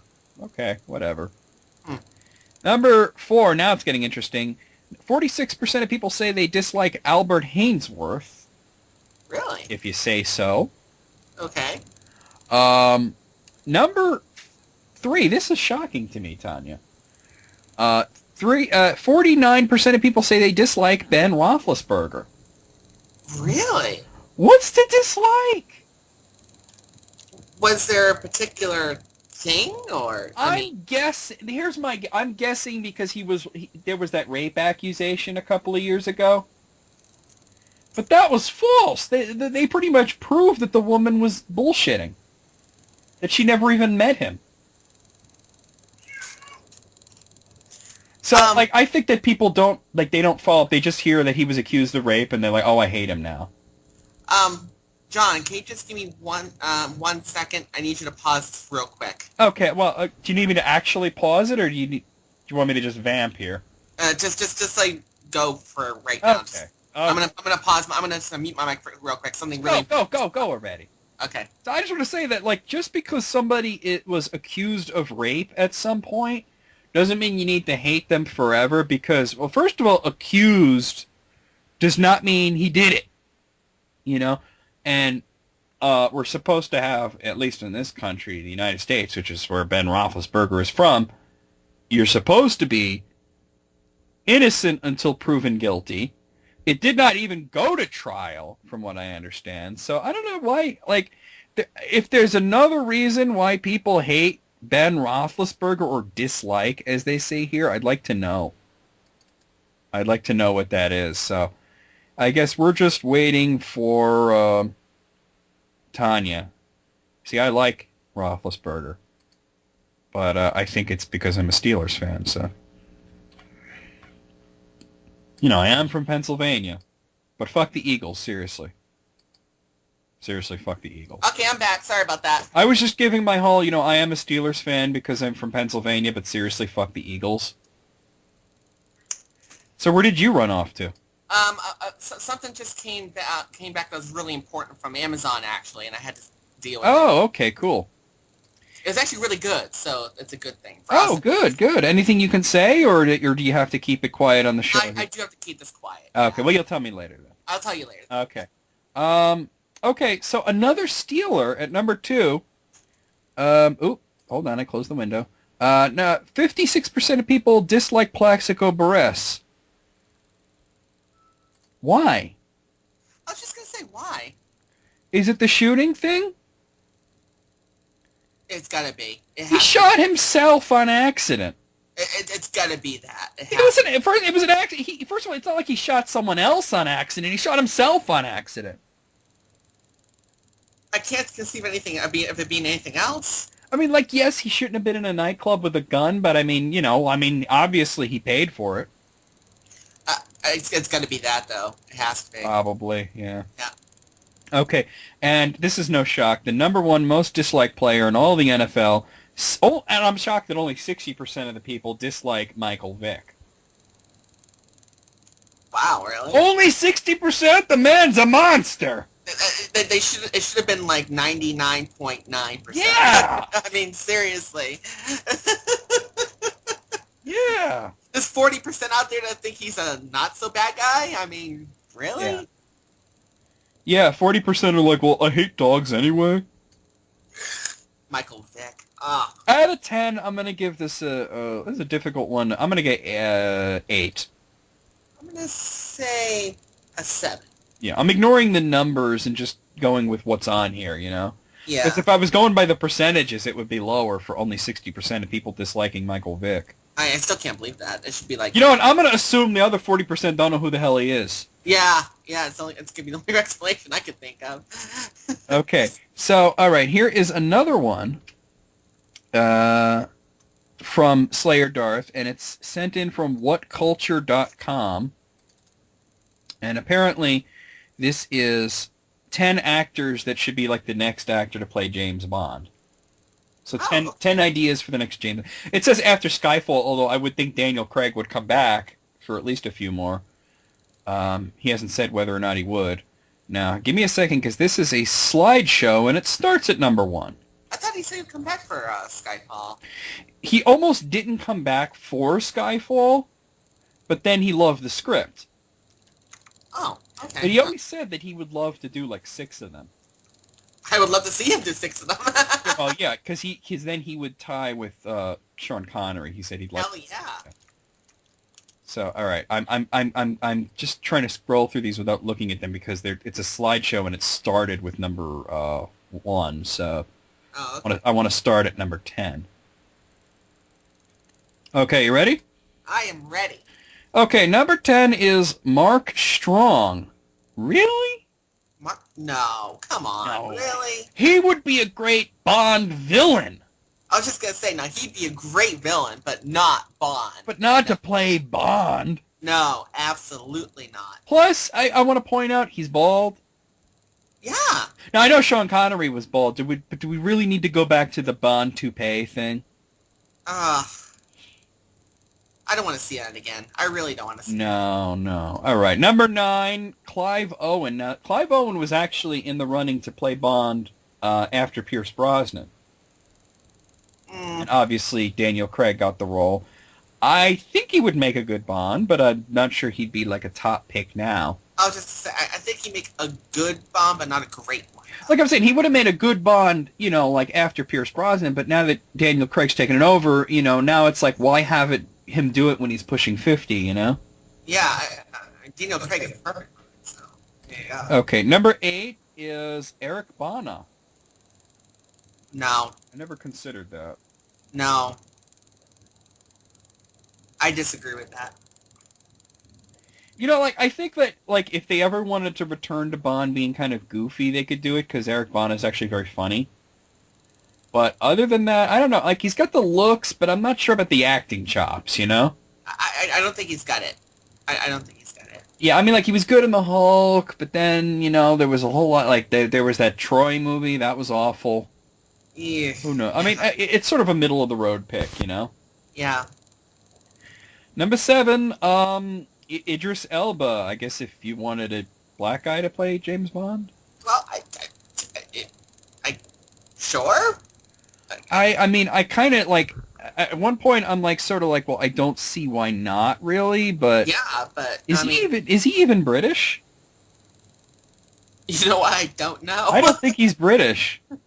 I mean, at least Eric Bana's Australian. It's sort of similar, but yeah. I don't. I am not going to sit here and say that Bond absolutely has to be white, but I will say that he absolutely has to be British. Yes. Or Australian, because, George Lazenby was Australian, but you got my point. You can get away with it for Australia. No American Bonds. Okay, I got to look this up. Where is Idris Elba from? I'm looking this up now. I better hear either. Oh, actually, he's from London, so there you go. Oh, okay. Well, all right. Yeah. Didn't know that. All right. Okay. All right. Fair enough. Well, if you're going to get any black guy to play Bond, then why not him, right? Why not him? Okay. Go for Okay, it. number 6 pick is Paddy Considine. I have no idea who that is. Who the hell is that? He looks like a schmuck. I mean, he looks like maybe he could be James Bond's deadbeat brother or something. Wow. Oh, he's that asshole that was in Hot Fuzz and The World's End. Oh. Scraggly guy. Yeah. All right. Okay. What the fuck, man? No, he's not Bond. No. No. All right, number 5 pick, Christian Bale. No. Sorry, no. He's a good actor, but he's American, and no. He can't be Bond and Batman and John Connor. He would have too much power.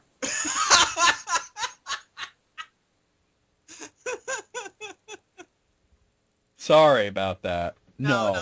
He can't do Bond. Sorry, everybody. No. Number 4, Matthew McFadden. Really? Okay, that I completely disagree with. That's not even close. That's not even remotely close. First of all, I want to point out that he looks like Robin Williams. Exactly. Yes. Exactly. All right. Number 3 pick, Michael Fassbender. He was that guy that played Magneto, wasn't he? I think from the X-Men: The First Class. X-Men First. I think so. Yeah. He's German, though. Oh, thank God. One can't be German. Yeah. He can't be German. Unless he could pull off an accent. No, he can't be German at all. In the books, he was a World War II vet. How awkward would that be? Oh, wow. Yeah, that would be a bit awkward. Yeah, No. I can't see it. I'm trying to, but I can't see it. He could be a Bond villain. He looks like a bad guy. Oh, Bond villain, he'd be great at. Absolutely. All right. Yeah. Number 2, Tom Hardy. No. I mean, No. I know that he's the go-to guy for villains now, and he is British, but I'm not seeing it. No. Not for Bond. Yeah, I mean, I think that he's a great actor, but I don't see him. Oh, he's an excellent actor. I But mean, he's not plus, Bond. he, you know, like, it's sort of like the Christian Bale thing. Like, Christian Bale can't be Batman and John Connor and James Bond. Tom Hardy can't be Mad Max and Bane and James Bond.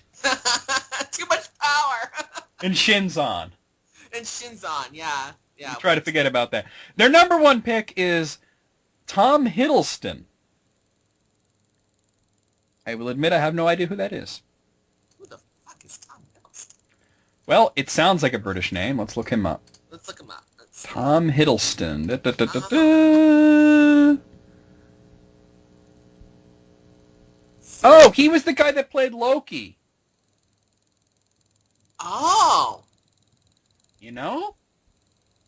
Hmm. No, that's the best pick on here, I think. You know, what do you think? I'm You do it. I'm on the fence about this one. He's one of the younger ones on here, because he's only 32 years old. Yeah. Most of these guys are in their 40s or 50s, you know? He looks the part. He does it. He's British. Yeah. Yeah. You know? That's true. Like, honestly, like, I'm sorry, the only two guys in here that I would see playing James Bond is him and Idris Elba. Yeah. Most of these are terrible ideas. Yeah. Well, Clive Owen's good, but he's too old at this point. Clive Owen's way too old for it. Yeah. Most of these are really bad ideas. Yeah, I think we said no a bunch of times. Yeah. Oh, yeah, definitely. Yeah. I could probably see him doing. I could probably see Hiddleston doing it. Actually, yeah. All right. So, out of 10, what do you say, Tanya? 2. I'm gonna say 3. Yeah. That was not a good list for Bonds. Let me tell you. No, not at all. Not at all. Not at all. That was a terrible list. Okay. And by the way, Slayer Darth puts in his own 2 cents here if you want to hear it. Sure. He says, in my opinion, the next Bond should be relatively unknown. One of my choices is Ben Mansfield, who is quite suave, but is also capable of portraying the conflicted nature of literary Bond. He's also close to entering his early 30s. Okay. Well, I guess I'm going to have to find out who that is now. Yeah, and find out what it looks like, too. Looking into it, there's not even a picture here. Let's see if he's Bondable. Oh, do you remember that show, Merlin? Oh, Merlin, yeah. Yeah, he was Arthur. Yeah. Okay, I'm on the fence about that one. I'm kind of on the fence about that one, too. Yeah. Give him a few years. He's not ready yet. No, he's not. Well, let's let Daniel Craig finish out his run here before we go casting the next guy, you know? Yeah, Daniel Craig, he's amazing. Okay, here are Slayer Darth's top 10 favorite TV shows. Oh, okay. Cool. And I guess it's of all time, because some of these are old. Okay. All right, number 10, NCIS, the number one show on TV that nobody watches. I don't watch it. Actually, my parents are obsessed with it. Are they? Oh, wow. They love that show. No, I don't watch it. Number 9, I've seen it, because, over at my parents' house, I'll be over there and it'll be on. It seems good enough, but I don't... It seems difficult to figure out whether it's, serious or not. Oh, okay. It's one of those types. Yeah. Number 9, Chuck. All I have to say to that is, fuck. Fuck. Took the words right out of my mouth. Not a big fan of Chuck. No. Number 8, Only Fools and Horses. I have no idea what that even is. What the hell? I'm going to look that up, because that's Yeah, and I'm curious. Never even heard of it. Much less seen it. Only Fools and Horses. Sounds like a Fiona Apple song. Or like a Lifetime movie or something. According to this, it ran from 1981 to 2003, so it was a really long-running show. Wow. It's got to be, from another country. I've never heard of it. I've never heard of it either. It's got it. Oh, it's a British show. Oh, well, that's why we A never British sitcom. We didn't get it here. That's why. No. Okay. Okay. Number 7, The Saint. Whatever. I'm not a fan. Yeah. And I like Roger Moore, but come on, that wasn't very good. Number 6, Homeland. Never saw it. Nah. Number 4, going old school with this. Oh, I'm sorry. I'm number 5. The Fall Guy. What is The Fall Guy? Fall Guy? Know that one? The Fall Guy? Don't remember that. I'm looking it up now. I'm trying to remember it. Ran from 1981 to 1986. The adventures of his film stunt performer who moonlights as a bounty hunter. That sounds terrible. No wonder why I didn't catch it. Oh my god, it was the guy from the Dukes of Hazzard, Lee Majors. Oh, no, I never saw it. Wow, yeah. Well, I was 6 years old when that went off the air, so. Number 4, going very old school with this one, Kojak. Oh, that's pretty old. Yeah, it's going old school there. Hold on a second. Close the window. Number 3, Sanford and Son. That's another oldie. Gotta love Sanford and Son. Though. That's It's classic, still though. funny to this day. Yeah, that's classic. Number 2. Okay, now I would put this on my list of most overrated shows of all time. Is Cheers. Okay, I do like the show. I do. It's okay. But it's not the greatest show of all time. I don't get the universal praise that it got. Like, I don't get why everyone was talking about how it was like the greatest sitcom ever, and I'm like, it's funny, but it's not amazing. No, it's a good sitcom. And number 1 is a show that neither of us have heard of, I guarantee you. It's called Minder. He even explains this one. He says it's an old British show about a shady businessman and his underworld bodyguard termed a minder. Yeah, no, I've never. All right, I mind him. I mind him real good then. Out of 10, what say you, Tanya?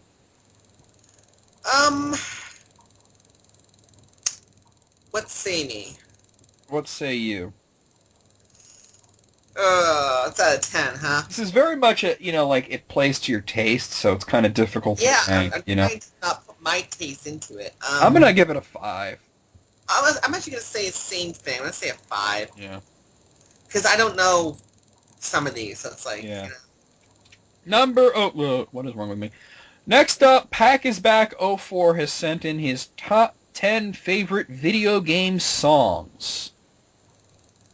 Top 10 favorite video game songs. Very specific. That must have been difficult to put together. He has a note here. It says, as difficult as it was, I've comprised together my 10 favorite video game songs ever. I can only hope I didn't forget anything.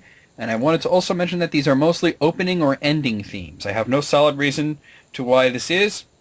I just strangely find them the most attractive tracks in the game. Also, quite a few are remixes of earlier tracks in that particular series. Well, developers tend to put the best songs in the opening or the ending, That's how it works. Oh, yeah, worse. Yeah. All right, so here we are. Pack is Back 04's top 10 favorite video game songs. Number 10, Sonic the Hedgehog 2 Aquatic Ruin Zone. Really? That one? I wouldn't pick that one for me, but that's... I might pick that as most forgettable. Yeah. Number 9, Kirby Superstar Milky Way Wishes credits. The ending theme. Oh, okay. All right. Number 8, Donkey Kong Country Returns menu theme. I admit I haven't played it. I did, and the menu thing was cool, but I wouldn't put it up on the list. Okay. Number 7, Super Mario Galaxy 2 Throwback Galaxy. That's that one that's like the second level of Mario 64. Again, cool, but not... It was a cool remix, but I wouldn't call it like one of my... Well, then keep in mind, it's his favorites, not the best. It's his favorite, so, yeah. Number 6, Pokemon Ruby and Sapphire and Emerald ending theme. Like we've heard that. That's like...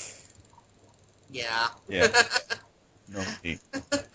Number 5, Super Mario Land ending theme. Now, I will admit, I really like that one. I used to beat Super Mario Land just to hear that song. Just to hear that. Me too. Yeah. That's a cool song. Number 4, Mega Man 3 title screen. Yes. That is absolutely spot on. Yes. Yes. Number 3, Pokemon Black 2 and White 2 title theme. Like I've heard it. Number 2, Kirby's Epic Yarn versus King DDD. DDD. Honestly, not really for me. Oh, well, I love that game, though.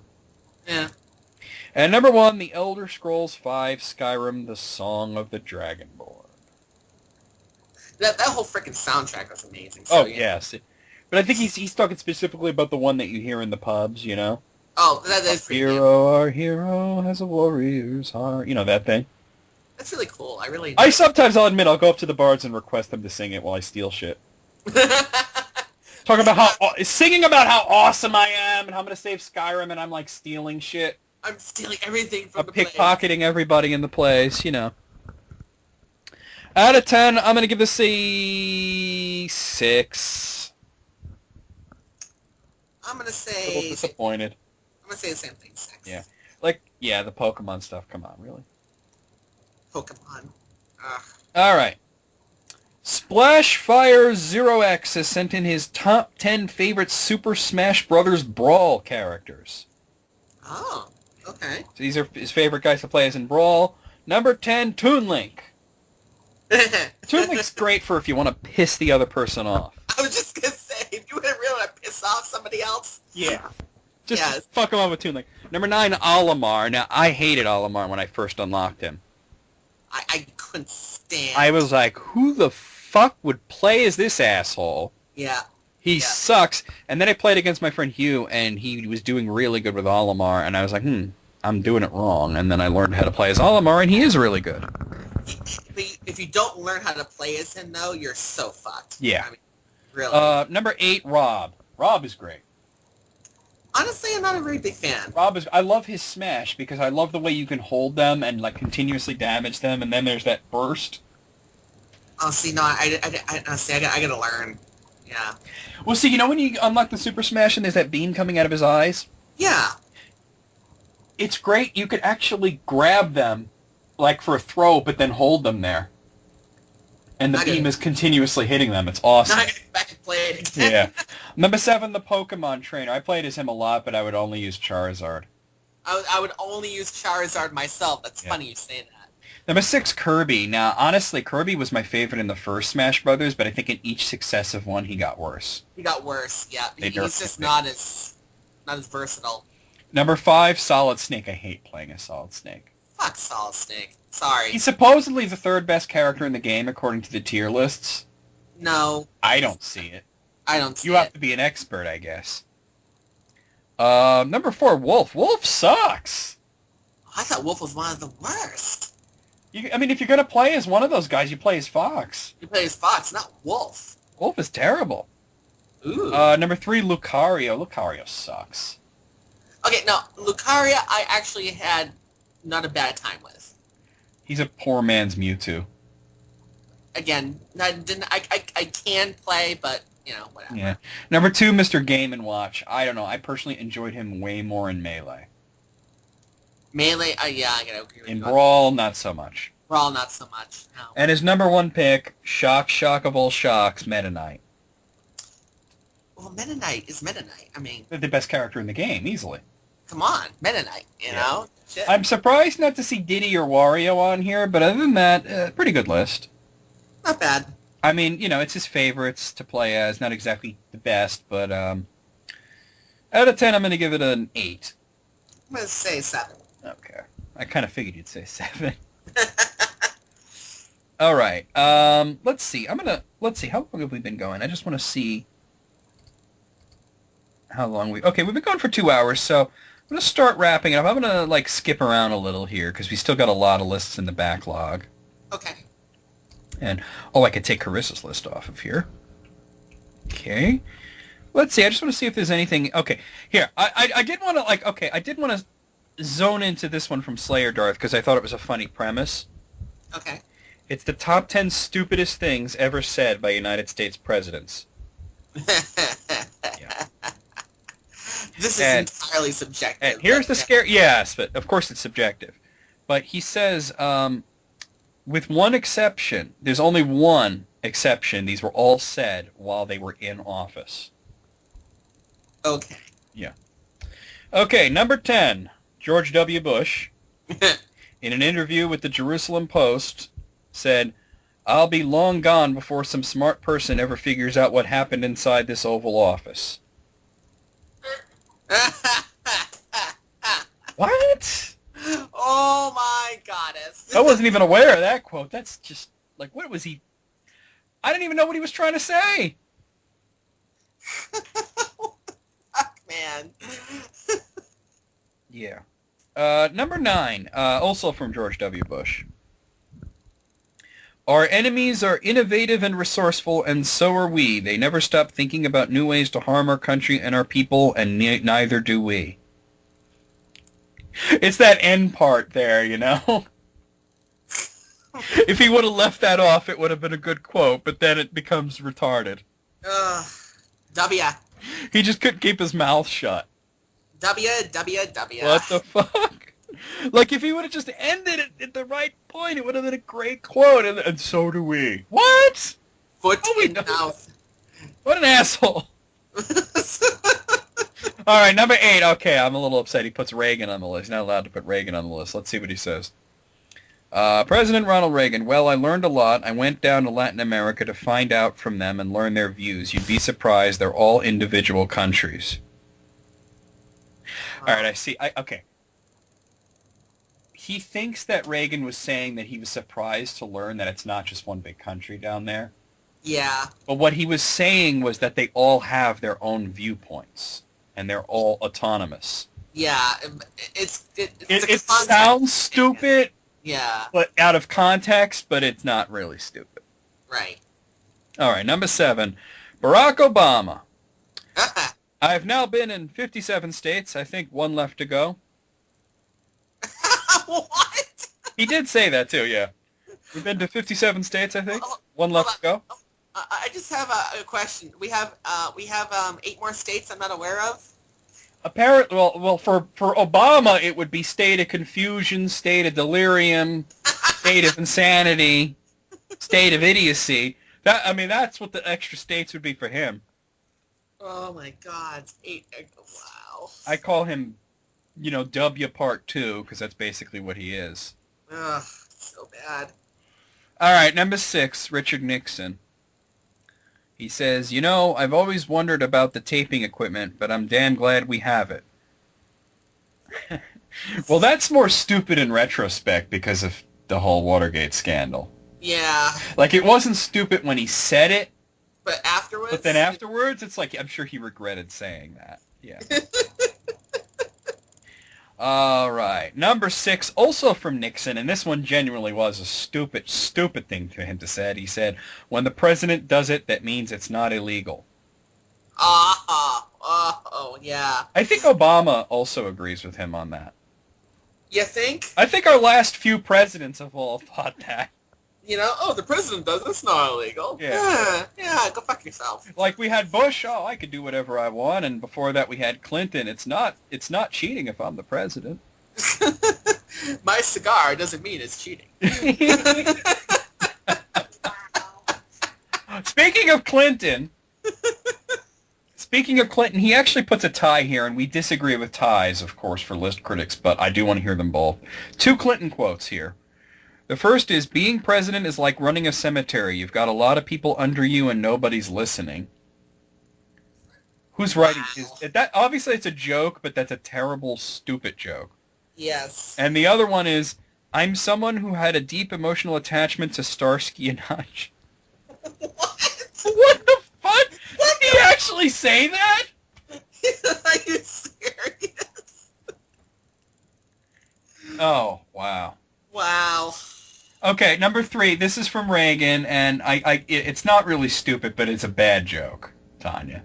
I'm not worried about the deficit. It's big enough to take care of itself.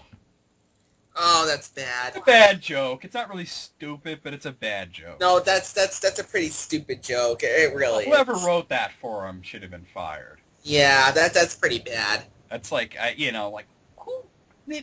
understand, like, it's a tough job to write jokes for the president, but don't do that. Come on, that's not right. Come on, That's like, like I was saying that, I remember when they were doing a sort of a presidential roast of W, and I remember saying whoever wrote the First Lady's jokes, Laura Bush, was really, really funny, but the rest of them were idiotic. Yeah, I noticed that too, actually. Yeah, whoever wrote the First Lady's jokes, they were really funny. All right, Yeah. Number 2, Gerald Ford. It's actually surprising it took so long to get to him. He said, there is no Soviet domination of Eastern Europe. Except on, Earth. in 1976. Yeah.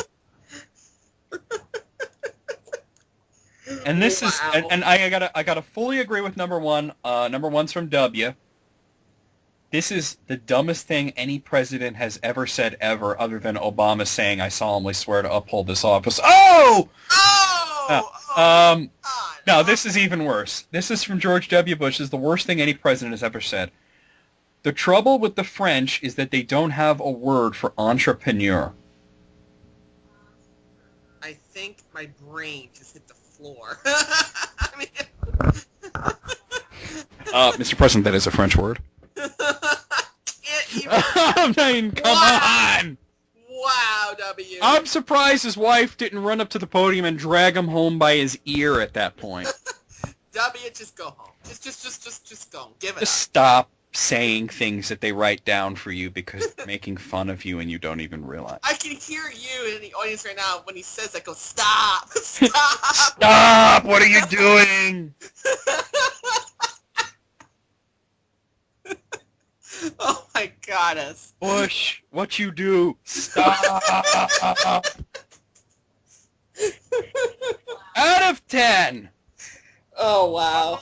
Well, I'm going to give it an 8. There's two that I kind of disagree with, but the rest of these are really dumb, and that number one, I've never even heard Bush say that, but let me tell you, wow.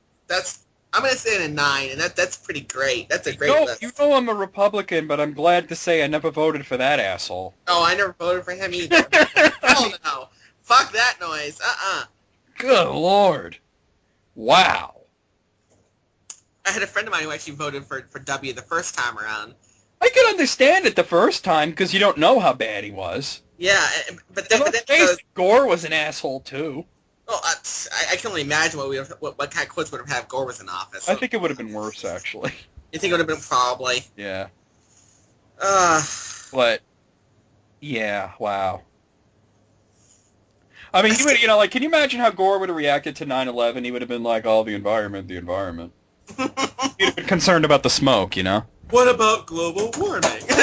Well, clearly 9/11 is a huge contributor to global warming. And he'd have been like, fuck you, asshole.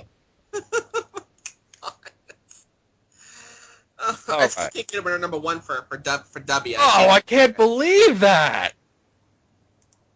That is unbelievable. The problem with the French is they don't...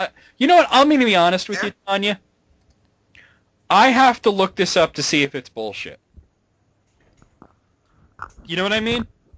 Because I almost don't want to believe that he's that dumb. Hold on, I'm having technical difficulties here with Tanya. I can't hear her. And she's IMing me saying, can you hear me? The answer is no. I cannot hear. Now I can hear you, Tanya. Or now I can't. I heard a snippet of Tanya-ness.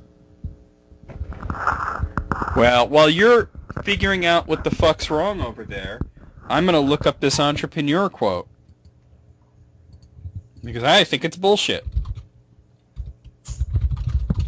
I'm hearing noises from over there, Tanya. Testing? Yeah, I hear you. I can't hear a damn thing. Wait, can you not hear me? I don't think she hears me.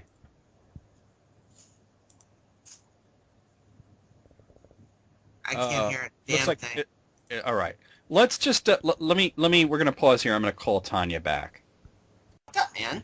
Oh, okay, we're back. As soon as I hit record. Fucked up, man. All right, we have it back. Okay, I have good news, Tanya. Bad news for the list person, but good news for United States. What's that? Bush never said that. Yeah. That's good. Yeah, Bush never said that.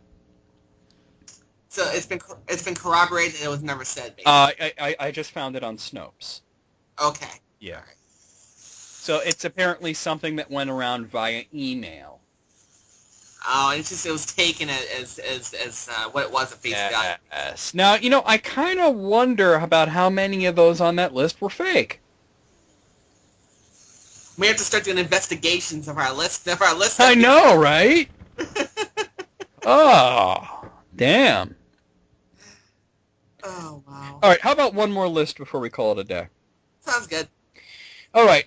Here's one from El Probotector. Just got it today, actually. Top 20 video game villains. Ah, all right. So, number 20, oh, that's so generic. The Xenomorphs from the Alien vs. Predator series, really? Okay, come on. Really? You gotta do better than that. Number 19, Death Toll from Soul Blazer. Sure. At number 19, I mean, you know. I'm not sanguine about that one, actually, yeah. Number 18, Tanzra from ActRaiser. Oh, absolutely. Although, I just want to point out in the original Japanese version, he was called Satan. Yeah. Number 17, Dr. Robotnik, a.k.a. Eggman from the Sonic series. Well, that's a classic villain, so. Number 16, Kane from the Command and Conquer series. Never played it. I played them. They're fun. Huh. If you like strategy games, that is. Yeah, I do. Yeah.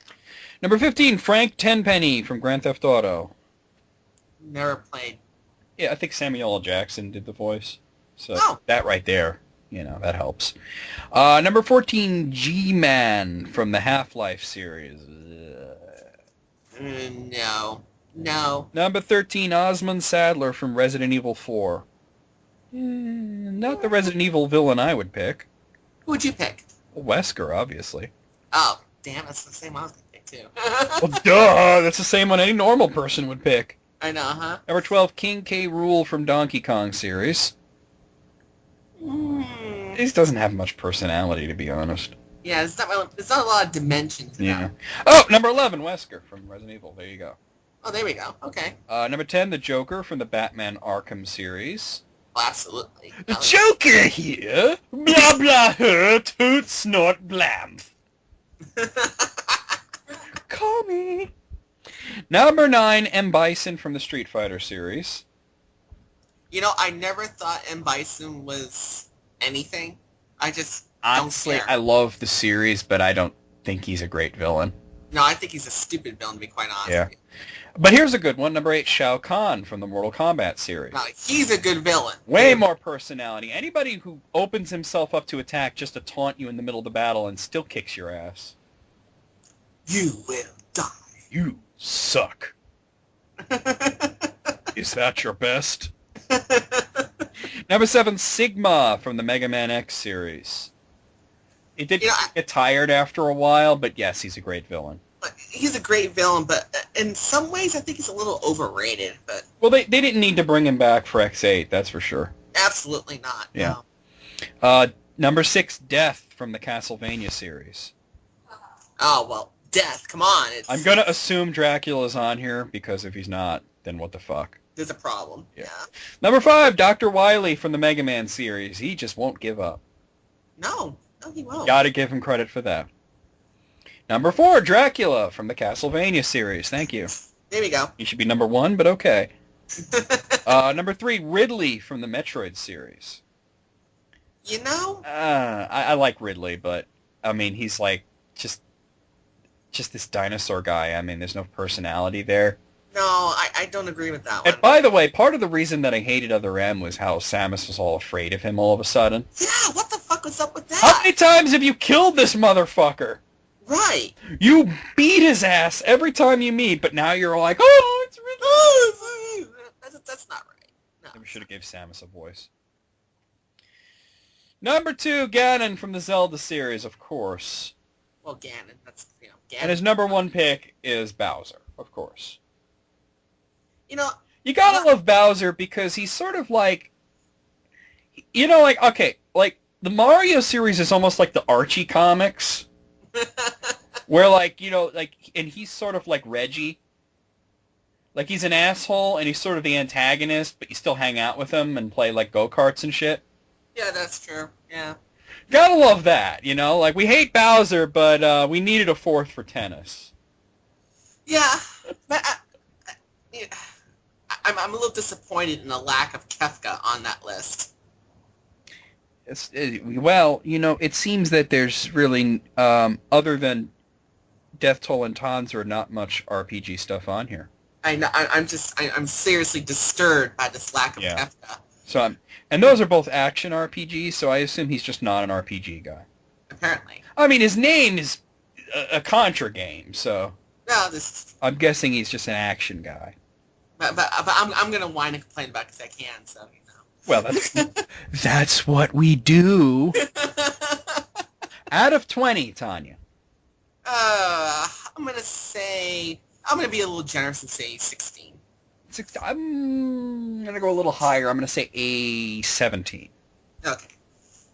So that will be it for the August episode of. Oh no, not August, September. What the fuck is wrong with me, Tanya? You know what's funny is that at my other job, at the health place. Yeah. One of my supervisors referred to it the other day as, well, it's August and this and that. I'm like, no, it's September. Yeah. And then, of course, I turn around and say it's August. A couple of days later, no less. We're going back in time. I'm going back in time. Oh, and you want to just quickly discuss that suggestion that was kind of made to us earlier? Oh, about how we kind of started another show last... Yeah, you want to just go over that real quick? Well, no, I don't want to discuss that in specific, but I do want to talk about one thing related to that, is that we were bitching about Capcom last time. Yeah, we were. Yes. And now we have the mighty number 9. It's amazing how it worked out like that. And Capcom must be shitting a brick. Bricks shall be shat from them. Fuck Seriously. bricks, they're shitting cinder blocks. And let me tell you, if you and anybody out there, if you have not checked out the Mighty Number 9 on Kickstarter yet, you got to. Do it! There's just no excuse for you not to. Inafune's got an all-star development team going on with this thing. Well, we're going to have our little say on that because you're going to do that video, right, Tanya? Yeah, I'm preparing it as we speak, actually. Okay, I'll record my part because I know I already wrote it. Yeah. All right, so see y'all next week. Send me your lists, and next week it will be October. Yes. Because I know the months. Apparently. See you guys then, VMX signing off. Woo! And...